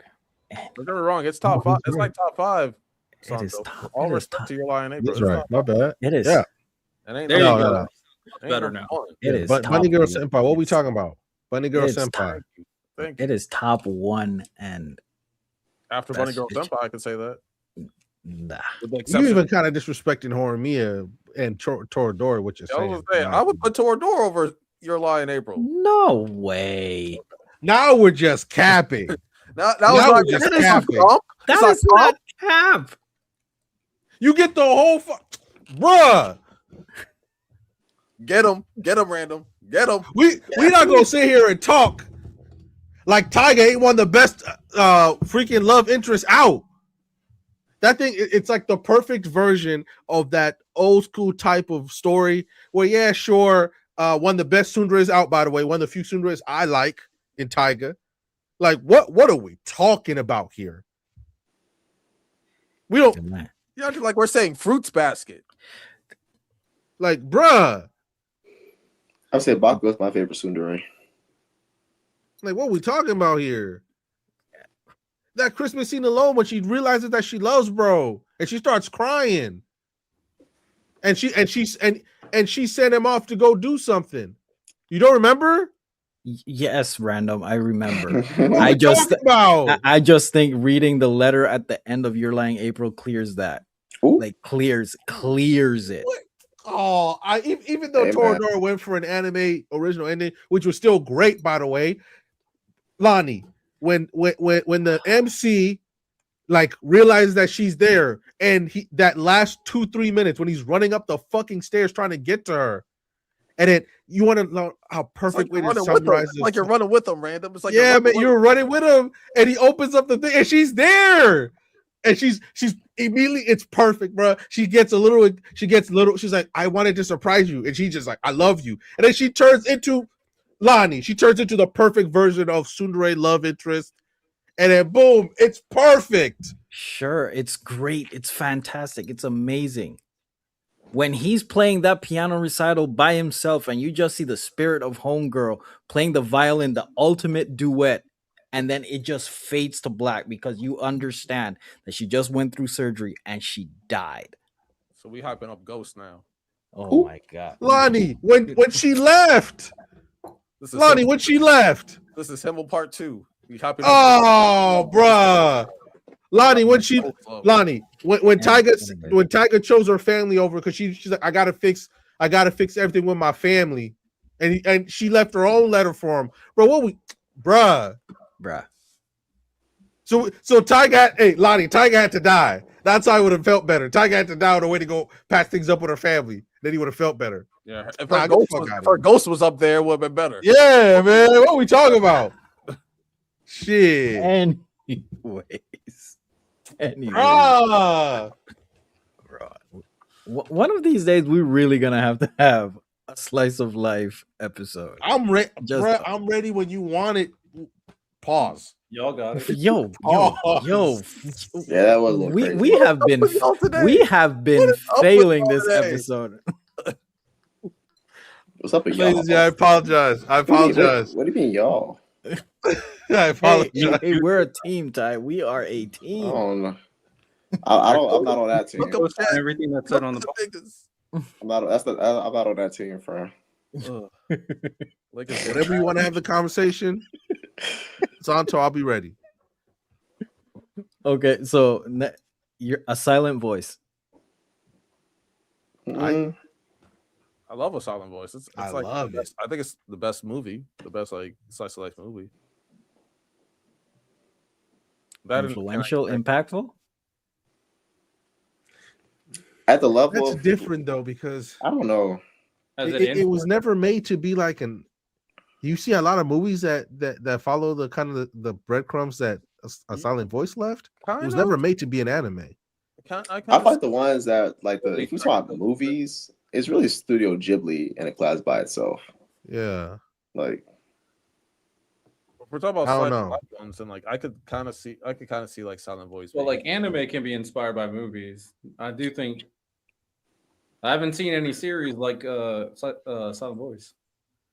The only one that I can kind of think of is Santo, the one that from Korea that the anime that dropped last year, where it's a guy getting over the fact that he lost his girl. What about the girl? What about the one with the girl in the wheelchair? Some Like- what 5 centimeters was it? No, Think no, so, no, yeah, no. because the main Yeah. girl in that one, she's also deaf. But that one with the wheelchair. Yeah, because Well, it doesn't necessarily have to be came out like 2 years ago. disability related. No, it but it can just be he was a piece of shit and then turned lovers type. Yeah, but type. with the disability thing alone, like we've seen like a few more come out since Silent Voice. I have no idea. So I don't know if you want to say it's influential. What were the ones that we said were influential? Because I think there's a tier that we might have established. Well, I've only said You're Lying April and You're on a Silent Voice, and then you guys, we said Horimiya, Bunny Girl Senpai. That's mainly going to be us conversation though. But good, keep going. Violet Evergarden. I don't think so. No. Mm-mm. Anohana. I haven't seen that one. I mean, That one's tough. that's tough. It's really good. I don't know if that formula you can count on that a lot. Okay.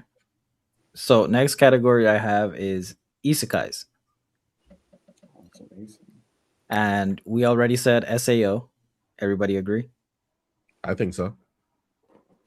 Yeah, that's like objective. ReZero.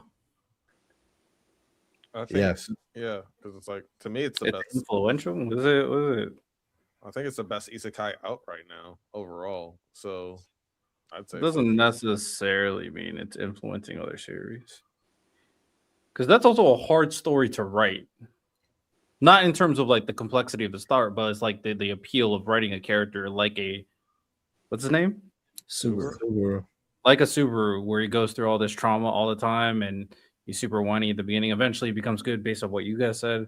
Like how appealing it is to write a story like that if you're creating isekai. I think it's I mean, you don't have to.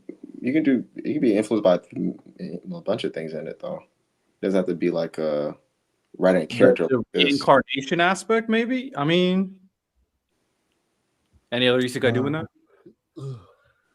I mean, even these guys before that were technically doing it. you Like know, Log Horizon was before, if I remember correctly. you can argue on They were doing it before. but no, I think ReZero can be influential with its power system in terms of like the sloth breed, like the what are they called? I can't remember off the top of my head. Random. The bishops. The archbishops. Oh, the archbishops. Yeah, like I feel like the abilities are unique. I think the dynamic between Subaru and the main antagonist is unique. Yeah, I think there's a few things that they can take from that. I think also we've seen the rise of more incredibly complex isekais as well. Like I think that could be attributed to that. Like the few that really stand out, like Overlord is incredibly complex, and also that should also But be. they came out around the same time though. Yeah, right? but I think So the three the anime. Mhm. ReZero came out 2016. Mm-hmm. Slime came out 2018. Overlord came out before both at 2015. I think but I think they all serve different. The light novels all came out around the same time. Yeah, around like early 2010s. I think they all serve different purposes though. Like Slime, I think if when we get to slime, I think it's an automatic because I think you see a lot of No doubt, bro. All these automatic. monster isekais that keep on popping up, no doubt. Like not even. Now, Overlord is different, but you do see a rise of darker isekai. Now Overlord is different because you're actually watching it from the villain's perspective, and that in that aspect, I haven't seen that a lot. They'll usually where they go, oh, he was a villain, but he's trying to change his fate. A lot of them, like, well, let's not forget, just because we're with Ainz all the time, hanging out with him and seeing that he's more than just like whatever, he's a legit villain in the Overlord world. He's taken over the world. So of course, people are going to approach him very carefully, like you saw in the last Sacred Kingdom movie, where the only reason that they went to him is because they literally had no other choice but to go to him to ask for help. Yeah, but I would say at the very least for Overlord, there's a lot of isekai that I know for a fact that popped up that has like the main character that's like a skeleton monster. They definitely normalized that trope. And then like villain, hard to say villain, but definitely like darker characters like Tanya, like the dude was Failure Frame, that guy. Yeah, even like a Failure Frame, yeah. Yeah, like so I can see inspiration from Overlord. I wish I could figure out the anime that made it where the guy gets kicked out of the party, whether or not he's betrayed or whatever, and he's left to fend for himself. That just started randomly, like mid 2010s. It's a big And trope. and there's so many stories like that. And I want to figure out what was the first one. The earliest isekai I can think about in my mind was I don't know if you've seen this one, Santo. Arifueta from Commonplace to World's Strongest. It's a long title. Yeah, But vaguely. yeah, but it's like, but that's no way that's the first one where the guy is like betrayed or sent away from the party. Like there's so many like that. I think the best one we're going to see is Tsukimichi, Moonlit Fantasy. I think that's really good. Lonnie, you were trying to say something? I was gonna say another thing with ReZero is because random. I think at this point we know like the main antagonist is a form of Amelia, and we don't. And so Super eventually is gonna have to basically kill his love interest at some point in the story, or face her, or do something with her, and we don't know how she gets there or whatever. I think that's another theme that we've slowly seen, like love interest becoming the final villain or final antagonist and things like that. Because Subaru's whole purpose is to make Amelia like the queen of the realm and all the other stuff and be there for her. And like we all know, like at this point, like eventually he's probably gonna have to kill her at some point. But we don't know why. Yeah. Mhm. So also with the different paths of ReZero, like the sloth path, pride path, things like that, I think that leaves avenues for like mangakas and authors to go like, oh, I can have different avenues of my story and make them and somehow make them all canon. So like all my thoughts can get into the story and it all work out. Isn't that just fate though? No, because I'm not saying it's like 1-to-1, but the different paths that you yeah, but that's because fate. I wish Miles would probably be better at this. But I don't know if I don't know enough about Fate, but do they focus on one thing? Because I think what really helps Lonnie's points that we've already seen a lot of potential ends for Subaru. Most of them suck, man. The one where he runs away with Ram is insane. That at the end of his story, he just wakes up the day before he left with her. And the fact that like all these paths are relevant to the main story as well. Like in a few episodes, we're gonna see an alternate timeline be part of like the main storyline, like how that other timeline affects the main timeline, things like that. So it's like it's different than Fate because like the other options, if you go with that other option with Fate, that's the path they're going with. They're all, even though like it's different pathways with ReZero, they're still all connected in some way, shape, or form. The complexity of the story itself, I think it's one of those where like I think Lonnie said, it's the best isekai out right now. It's not holding its punches, and I think it draws everybody in some point. There's just something about it where it stands out, and people constantly talk about it in a way that they don't talk about it with other isekais. I think that episode I'm talking about is gonna be episode 10. It already has like a crazy rating on IMDb, and it's not gonna be out for another like 3-4 weeks. Like that's people are hyped for it. Okay. So, I mean, the next name that was on the list, it was Slime, and you guys said Absolutely. automatic. Absolutely. Automatic. Okay. I They- wonder one day. The amount of trash slime anime that come out because of slime is ridiculous. If I could name the starting 5 of isekai on like a basketball team, Slime would be like he can kind of do everything. Like a at his best, he could be like healthy Embiid. At his worst, he's still like, yeah, this is a good player. Slime is never gonna be bad. You know, it's never gonna be bad. It just does everything really well, and then when it really wants to pick it up, which I think at one point we could be having that conversation, Santo, in the summer, where we're like, what's the best isekai out right now? ReZero still going strong. Slime has finally hit its stride. Mishoku's here. Blue, don't forget about Konosuba. All those are going to be running at the same time.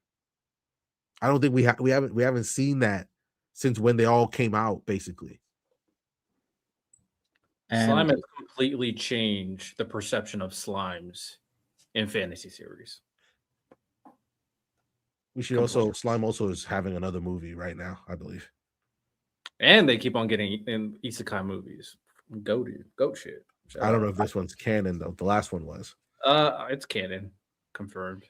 Bet it up. And the last name I had for isekais, again, prefacing this according to AI. No game, no life.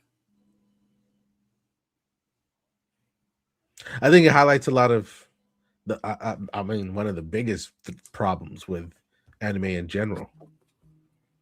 I can't buy that relationship. I just can't.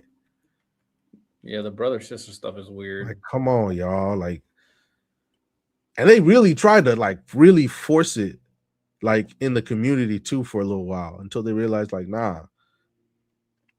Yeah, I'm Japan good needs to on that. chill. I would argue maybe it's hard.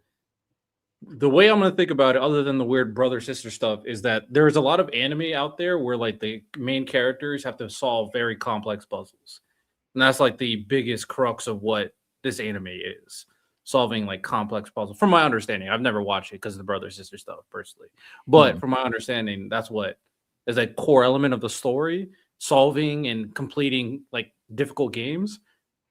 And yeah, there's a lot of series that do that. Now, are they inspired by No Game No Life? Maybe, I don't know, but it is one of the most popular, if not the most popular, when it comes to doing that.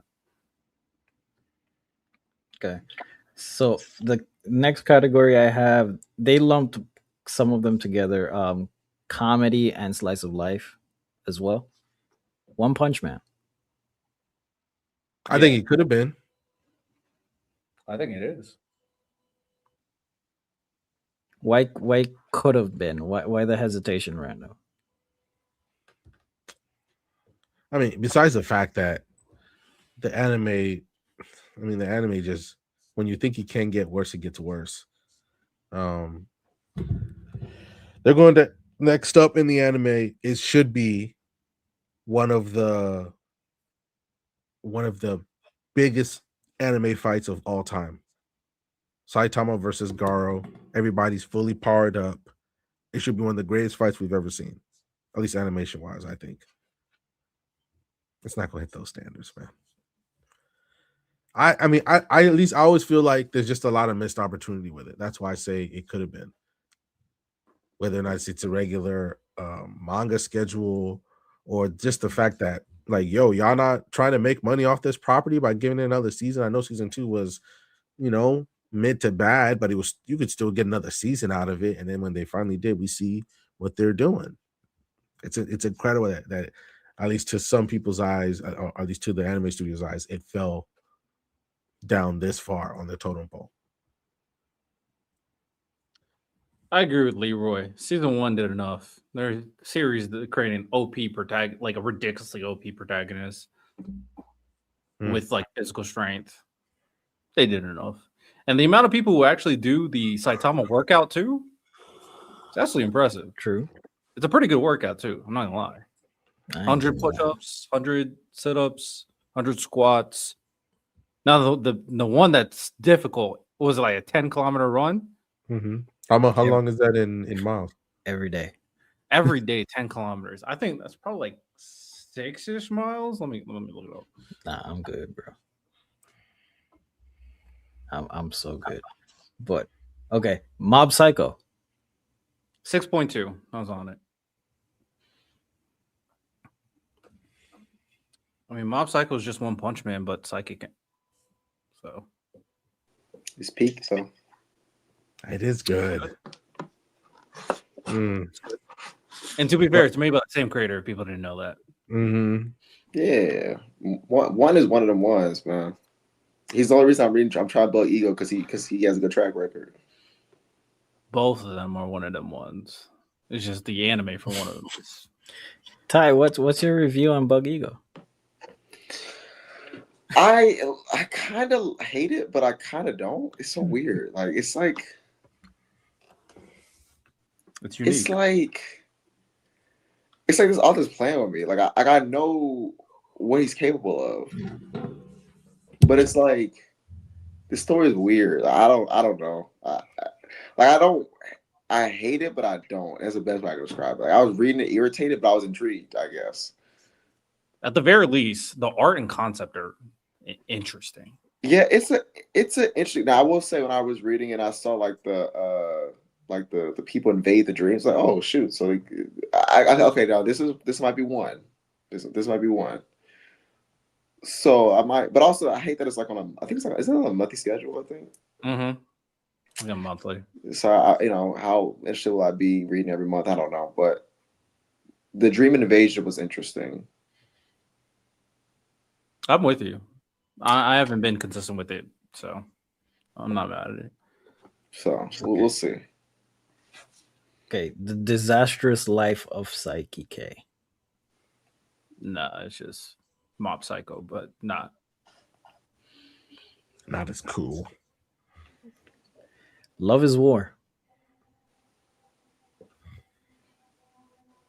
No. Mid. comedic romance. Don't. We've already had one slice of life argument on this pod. Don't do it. Okay. How many Spy- romance anime lean into their comedic tropes like Love is War? I think that's a delicate balance. That's what I'm saying. Like, I feel like I- you could say it's influential because of that.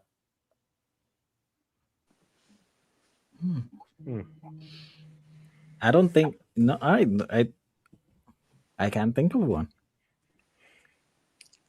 So, because there are some other romance anime that lean a lot into their comedy, but of course, romance is like another part of it. But so, like, especially the memes you get from Love is War, I think Love is War, regardless of how you feel about the overall story, it hit there and it was successful. It's cool. My favorite. I mean, it's so interesting because my favorite character is not even in the story; it's the narrator. That's tough. I haven't watched it. So I mean, okay. And last but certainly not least, sports. Haikyuu. Yes.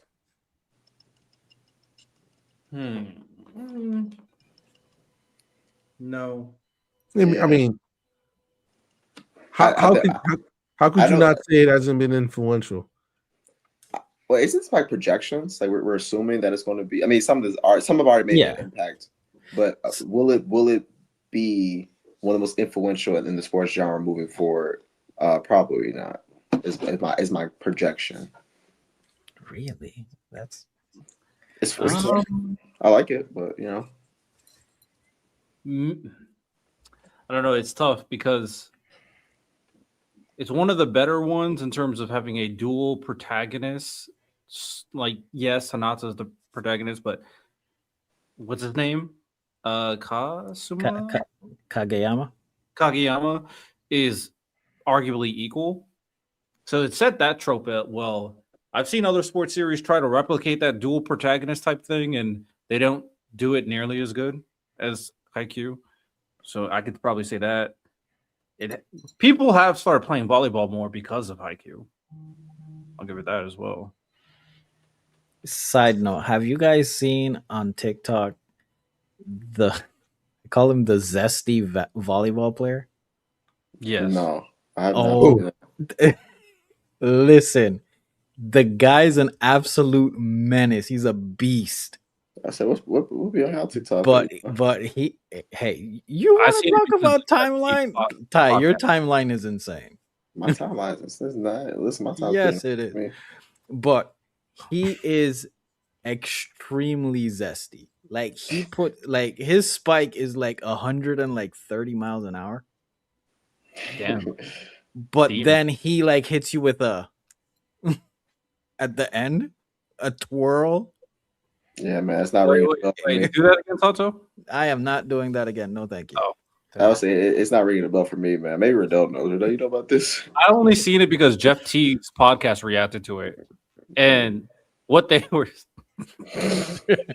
you can imagine what they were. Yeah, I can feel it, but Like, yo, they're coming up with jokes.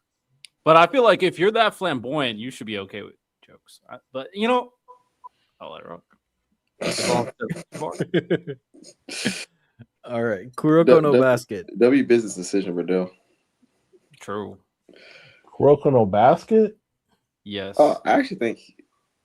Damn, when did that movie come out? 2012. The manga? Oh, no, I'm talking the anime. Oh, I was about to say, I feel like y'all way older than that, but I mean, with you, man. I think the most influential manga on this list gonna be Blue Lock. I think Block's the one. I mean, because like, what I don't. are we I think Block's the watching? one. Whether or not it's the crazy shot or their team makeup, or even the fact like, I think it made okay. So I'm gonna say this, and I'm gonna explain what I mean. I think Kuroko made sports anime shonen. What I mean by that is it made it like more than about the sport. Not only did it make it really about individual characters, and it did an amazing job, but it seemed like they were like fighting powers, but it was entertaining. I love Kuroko no Basket. I thoroughly enjoy it. I enjoyed every single thing about it. So I think a lot of other series will want to do similar stuff. The new manga that came out that I told you guys about, the new basketball one, the guy is I'm getting like Kuroko vibes in terms of his playmaking. So I like it. I think more series want to do it because it's fun. It's fun. let's say, hopefully, he has a better shot. So you're welcome, Riddell. I'm sorry, Ty. Did the Prince of Tennis not exist? It did, and it wasn't a weekly show that dropped too, just like before Kuroko no Basket. It's not the same though. What do you mean it's not the same? Nah, it's hard, bro. It's not the same. I mean, it doesn't have to be the same. I need to see numbers. I need to see how much better did Kuroko do than Prince. We're not talking. We're talking about concept of like. I'm with Riddell in terms of like matches and these people had powers. Did you watch Prince of Tennis? What are you? You're gonna ask me if I watch Prince of Tennis, Lonnie. Yes, Lonnie. I'm the only one that engages with you when we talk about Prince of Tennis. When they enter the zone, they no literally just steal that from Prince of Tennis. When his hair starts flowing and his hair he literally turns into a Super Saiyan.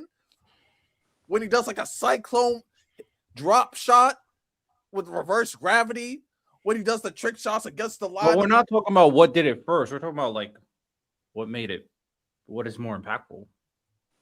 That's what we're talking about. Not who did it first. I mean, Kuroko no Basket did make the.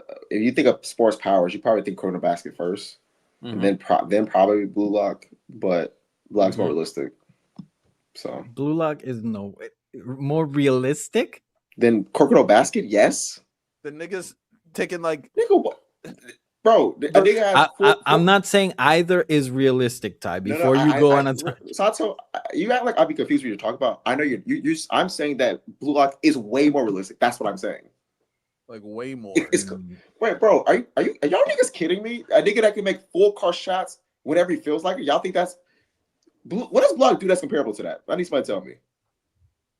That is true. A nigga that can make full car shots just casually. What if Block is comparable to that, Santo? Who in football history? Mm-hmm. Who's doing what Shido and Barrow has done? What? Tell me.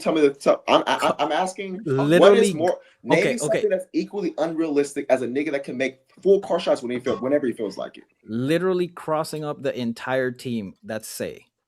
Messi is not doing that. Well, Mbappe is not doing that. Ronaldo is not crossing up the entire team from end to end. Who crossed it? So they crossed. Wait, when did they cross? Rin's brother. Wait, if you talking about wait, hold on a second. Even you talking about a guy that's on majority the of the team. We see Messi do. Wait, hold on a second. You talking about a guy that's on the U? Wait, hold on a second. You talking about guys on the U20 team going against niggas that are in high school? I am saying you are not seeing somebody control a ball from this side of the pitch and literally cross over everybody on the other team. But the problem you missed what I brought their level of their level because that matters. He's on a higher level of football than them. That actually makes more sense. But in no level, I don't care if LeBron is playing high schoolers. He can't just make full court shots. He can't. LeBron can't. Like he just couldn't. Just like I can make 5 full court shots in a row in a game with high schoolers. He could not do that. Why'd you bring up LeBron, not Steph? I'm just Steph couldn't either. Steph, because Steph and but come on, y'all. Like that to me makes way more sense considering he's on the U20 team. He's at a higher level than all of them. They didn't play pro yet. So you think it's realistic that somebody like Kunigami is literally high school? Yes, where almost from midfield that a pro score that consistently from there. You said what? Somebody that literally just crosses midfield, and which character, Santo? Kunigami, when he score what consistently? When or Barrow when they get to this specific point on the field, score that consistently. Is that realistic? When Nagy is controlling the ball, like when he goes, when just his control, like just that jumping control of the ball, that's not realistic. You talking about like him when he makes one goal in a game? That like what are you? Yeah, if he was doing that all the time, do you think it's realistic that Isagi can hit the ball twice in the air with both feet and score? Like somebody's not that's not realistic. That twin pistol thing that he does, that is not realistic. Wait, why not? That is not realistic. I saw niggas do that in real life. They imitated that move. Wait, what? No. The 2-gun volley. Is that what you're talking about? The twin pistol shot that he does? The 2-gun volley? Fake to a direct shot. It's a fake to a direct shot. Wait, did he do it in midair or not? Midair. No, he was wait, no, bro, what are you niggas talking about, bro? I'm asking a question. I don't know if he did it in midair. There's no way a human can do that. He's one foot was on the ground and he kicked it, and then the other foot came up off the ground. So I'm like, what is Nagy is literally jumping and controlling the ball with his back heel, throwing it over his head, and in strike. That is not realistic. But it was Santo. That is not realistic. I'm trying to respond to one. He's naming 50 things that are all realistic. That are not realistic. No. You just said Santo. You just said that he did 2-gun volley. Him volleying twice in the air. He's not like he would see. You confused Riddell. He wasn't just in the air and then just volleyed twice midair. That's not what happened. He did the first volley. His other foot was on the ground. Then he brought the other foot up. That is what happened. I'm like,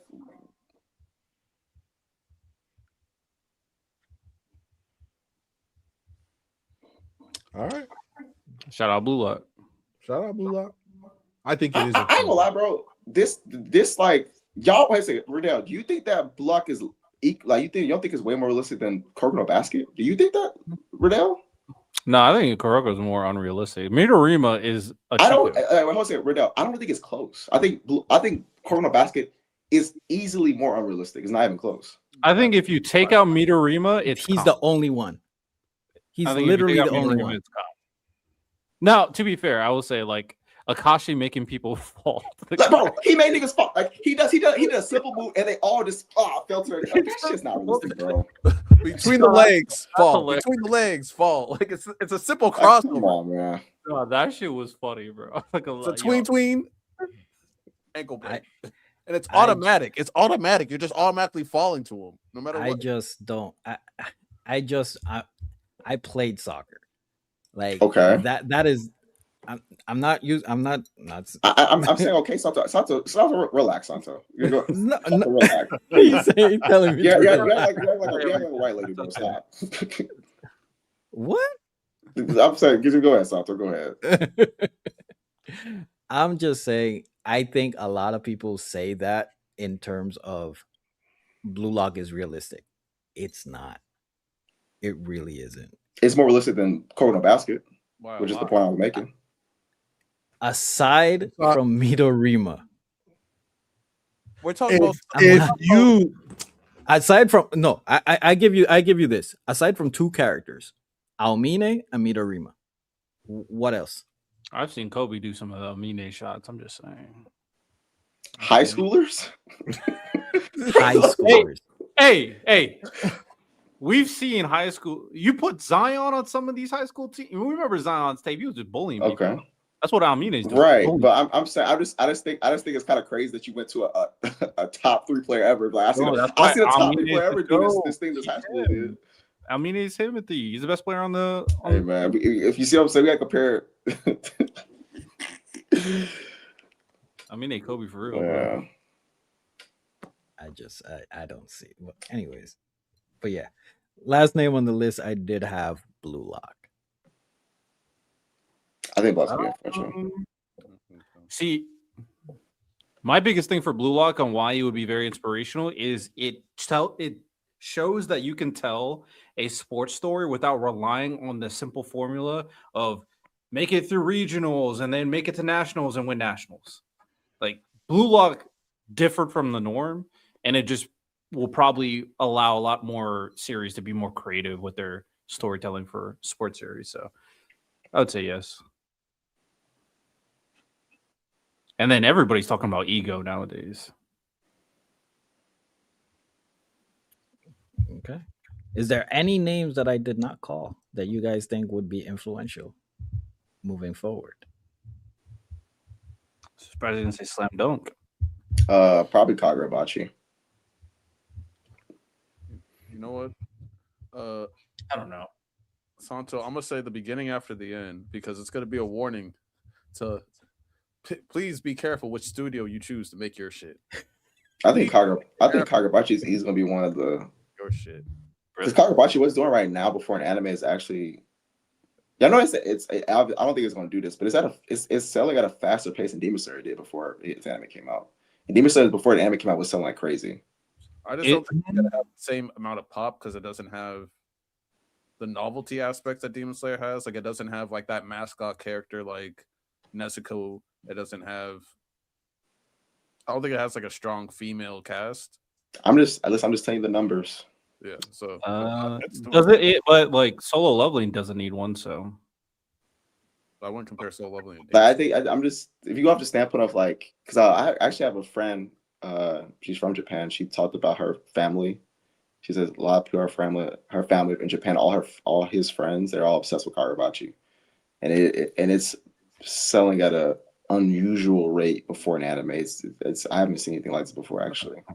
Yeah, I was thinking like Solo and JJK too. JJK is another one where it's like until Maki eventually did what she got to do, but the female cast in JJK is not that good. I think they're gonna the animation's gonna be great. The fights are gonna be good. The aura moments are gonna be good. That's all they need, man. It's not. We gotta stop this narrative. I hate that narrative so much. I said it's gonna be good. Like it's gonna be popular because of these things. That's what I'm saying.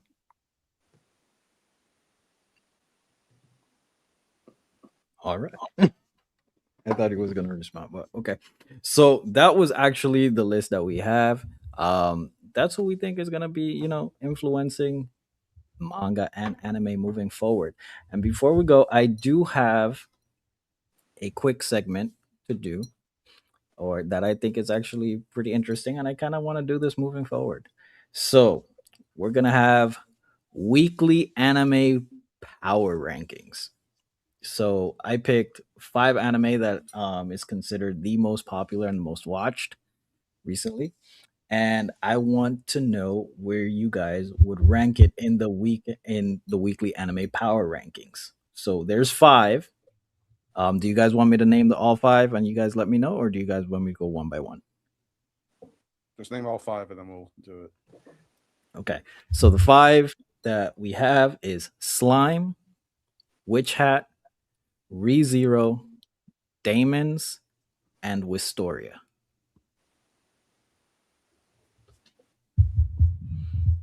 Well, ask the question And we're, again. Or ranking them. Ranking it's a them? week. It's a weekly power ranking. Oh man, shoot, man. Which had one? If we're going off this week, no, if we're going off this week, I'm putting Wistoria at number 1. It had one of the highest rated anime episodes of the year.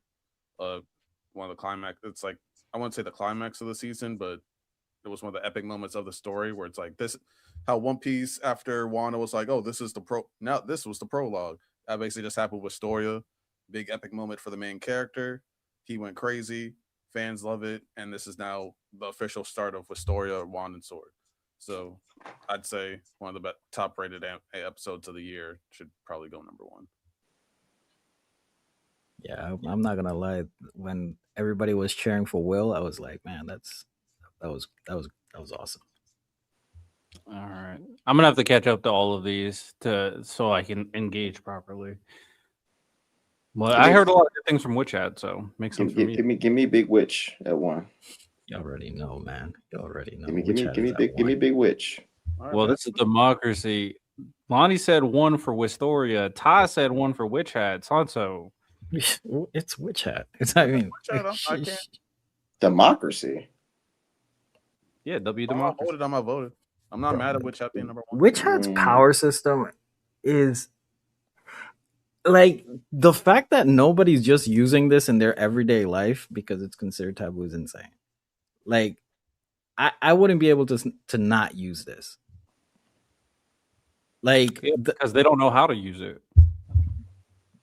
Man, like, a lot of people don't know it exists either. Yeah. Like the intricacies of just the stuff that you can do. Like when Coco what's his name? What's Kiefer? When Kiefer's showing Coco how to cook with magic. Be like, hey, just make this fire. Oh, your levitation, you can't make it go too high or too low. You're like all of that is so intricate. And it has so much just use in general in like your daily living. Like, man, that's awesome. Shout out Witch Hat, man. Shout out Witch Hat. So Witch Hat can be number 1. I have no issue with that. So we're gonna go with Story at 2. Mm-hmm. I agree. So between Slime, ReZero, and Damons, who's at 3? I'd say Damon's, but last thing about Wistoria, because I know everyone went crazy about this episode. Probably the next 2 episodes are gonna be just as crazy because we're gonna get a crazy fight. I think it's probably gonna break. I don't know about break the internet, but it's definitely gonna go viral. I wasn't that big on Damon's. I don't know. I don't think the episode this week was that crazy. I think it was. I only watched episode 1. Oh, you didn't like episode 1? Oh, I thought I didn't really care about the protagonist. Oh, I liked them. I like both of them, the girl and the boy. But I think episode 2 kind of brings it together. Like I like the main character. Yeah. Episode 2. I think you should watch the second episode to tie it all together. Yeah, you quickly find out what exactly is going to go on, and then I think episode 2 and maybe episode 3, you get to see what actually is like what they're trying to do and what they're trying to prevent. You get to understand the larger plot. So I'll check it out. Come on, it's creator of Full Metal Alchemist. You got to believe. You already know. I do believe in her. But putting out an old work don't mean nothing to me, man. I do think the main character gets more fleshed out. Listen, man, I seen what happened with Avatar and Korra, man. That Dang. Didn't a lot of them leave the staff though, right? Well, I mean, they had like 20 writers in the original. They had a writer's room with like 20 people. So they need to go hunt them niggas down. Yeah, Ty, let us know if you watch the second episode because I like the second episode a lot. I think it like I'll check it out. I really like Damon's. I thoroughly enjoy everything about it so far. I haven't caught up, so I don't know what's been better between Damon's, Slime, and ReZero. So Lonnie and Carrie, backpack. I'd say ReZero, Damon's, then Slime. Not that Slime's been bad. Slime's just more to me setting up things. I think like Slime. Building. I think Slime's gonna be kicking up more in the summer. Like that's when Slime's really gonna be popping off. Like the stuff right now is cool, but ReZero is setting up a lot of stuff right now, and so is Damon's. Shouldn't Slime get a boost since it dropped a movie? Movie came out like a few months ago, though. Didn't it just come out recently? Yeah, I'm like, what? Or Since when? yeah, It literally just came out on theaters. the second movie. Yeah, the second movie. When did it come out? Because it's out on theaters right now, only for a couple days. But it's not out in the theater closest to me. But it's out in a theater. It's like only in select theaters. It's out. I'm considering going to watch it. Oh yeah. I mean, it's good. It's got good ratings too. Like people like the movie. What's the rating? What's the rating? It's 90 on Fandango. It's 7 on Rotten Tomatoes. Sounds like it should probably get boosted if it got a highly rated movie. 80% on Rotten Tomatoes, 89 audience score. People like it. Oh yeah, we got a movie buff. It got to get put up. I'm not gonna lie. So Damon's 3, Slime 4, ReZero 5. Nah, above Damon too. It should at least be 3. Okay. You So can Slime. put ReZero at last place for now because I think the next few episodes are gonna be more important and bigger. So Okay. All right. So this week's weekly power rankings in anime goes as this: number 1, Witch Hat; number 2, Wistoria; number 3, Slime; number 4, Damon's; and number 5, ReZero. These are the animes that we think y'all should tap into. Let us know what you guys think in the comments. Is there anything else that you guys want to cover before we head out? We've been here 2 hours. I don't think. Is there a break for One Piece this week? No, there's a chapter dropping. Okay. Yeah, everybody was on break last week. Mhm. Real quick, All for Black Clover last week. Everybody's just like, "Yo, Black Clover, go ahead." And I just want to make it quick because I'm assuming y'all two are caught up on Kagurabachi. What do you think about what's going on with that fight on the island so far? Because I think they're cooking. They're going crazy. Uh, it's a pretty good fight, bro. I'm not gonna lie. I'm not too fond of it. Not gonna lie. Ooh, Really? I don't care about none of these niggas fighting. Yeah, see, that's what I thought you were wish say we were too. That's introduced to literally some- what I thought you were gonna say. I do wish we were introduced to some of these guys more, but like I'm more interested in like this new antagonist and like their. I mean, he hasn't really given me a reason. Like, I wish this part of the flashback was more focused on Sheba because he's the only nigga I know. Shiga and whatchamacallit, the dad too. No. I'm talking about just specifically this fight because he's the dad. Rokihira's not there. So this specific fight, I'm interested in his dad and Rokihira and his wife, like when they're romance. I'm interested in that, but this part of the flashback where the only character we are actually super familiar with is Sheba. I think I wish that Sheba was more the focus of this fight because he's the only character I kind of care about, you know.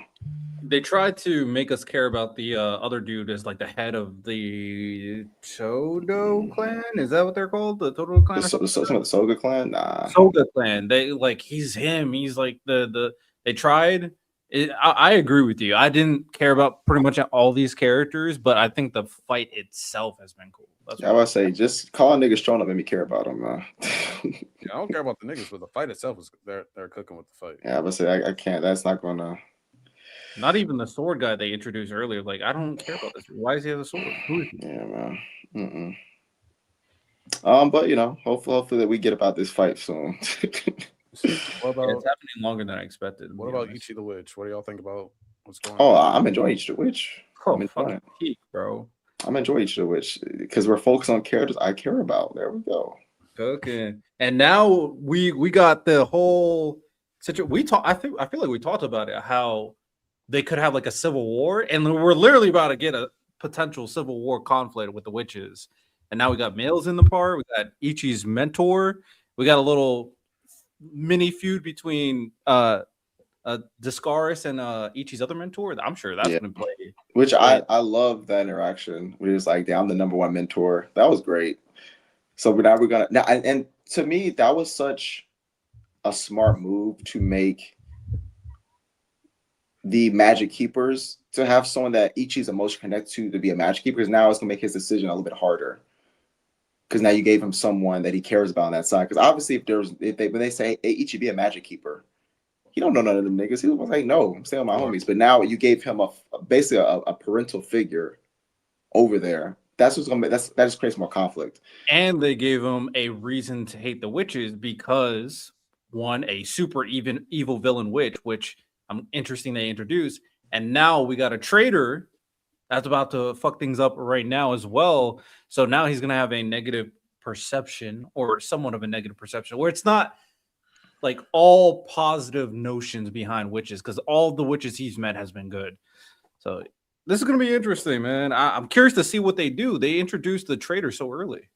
Yeah, I wish they would have held off on that part a little bit, but other than that, I've been enjoying Ichi the Witch. That's the vision. Ichi, peak the witch. Shout out. That's all I got. Oh, and the Lakers got their ass whooped. They lost by 18. I heard Vando got a crazy hand injury. Dang. And Austin Reeves got shut down. He had like 8 points, like 3 for 16 or something like that. Yeah, he's not been good. Also, for all the it's all Luca's fault, man. Also, for all of our Patreon supporters and members, we did another episode of Spawned In, plus a little bit of basketball talk. We were talking basketball before the pod, and we just kind of kept going. But we talked about Pragmata, one of the best games we played all year. I think we think that this could be a contender for Game of the Year. It's really good. It's very unique. We just really liked it. And time just flew by, and then we might be having another Spawned In episode this week. Just got to talk to Miles, but yeah, check that out on our Patreon, or if you're a member on our YouTube channel, you can watch that video there. Shout out. And Game of Thrones season 7. We finished Which episode you on? Just finished episode 4, so we're on episode 5 next. So far so good. I've been liking a lot of the interactions between the Starks meeting each other and Khaleesi meeting Snow. I keep on bringing this up. That's one of the most hyped interactions in like all of fiction. That was fire. Davos just being there just started glazing my boy up. Just started glazing John up, and John's like, "Hey, chill out. We don't need to tell her everything." I'm glad Snow stayed 10 toes. I thought he was going to capitulate a little bit to Big Khaleesi, but he didn't. He said, "Nah, bro, I'm Jon Snow. I'm the king of the North." Okay. He said, "I don't know you. I don't know you from anybody else." I was like, okay. All right. Are you guys doing agenda hour this weekend? Probably not. At the very least, I do think some of the like lives we've been doing from like big chapters or episodes things can be a consistent thing in general. So like obviously like we did for Black Clover, which was really good. I don't want to say shout out Black Clover, but shout out Black Clover. And then like One Piece. And I do think we should do it when The Boys ends, like the finale. Do a live. Did you see the clip that went viral this week of Homelander? He looked at bro with total disgust in his eyes. Baby oil? Yeah. he just said, and he had his arms out like this. He just said, he's like, I might be a freak. If you've disgusted the guy that bathes, that bathes in breast milk. Yeah, if you just And he Because I did he Santo, don't ever read the fucking comic book, because you find out what that baby oil is for. It makes no sense to do it in the comic. Like every hero in that world is just shit. Every single one. And the better public image they have, the worse they are. And the Hero Gasm arc made no fucking sense. Wait, what's the baby oil for? The Hero Gasm. Oh. Yeah. That's why he looked at him like that. He said, "What the fuck is this?" I mean, celebrities be, you know what I'm saying? Celebrities and politicians. People heard the stories. He said, Straight debauchery. Well, Right, let's that's all I got. let's call it an evening, fellas. Ladies and gentlemen, thank you for tuning in for Black Sensei Society episode 127. Per usual, like, comment, and subscribe to the channel. Hit up our link tree where you can find us on all social media platforms. Follow those as well. Share it with your friends. Let them know that, hey, there is a channel on YouTube that is preaching the gospel of anime. We have Open Dojo coming up next week, Agenda Hour, whenever it pops up. Always tune in, spawned in, as you already know. For our members, you have exclusive content on Patreon. We have exclusive content there. And just join our Discord also, where we can be part of the conversation and get to know us on a more personal level. All that being said, much love. And per usual, stay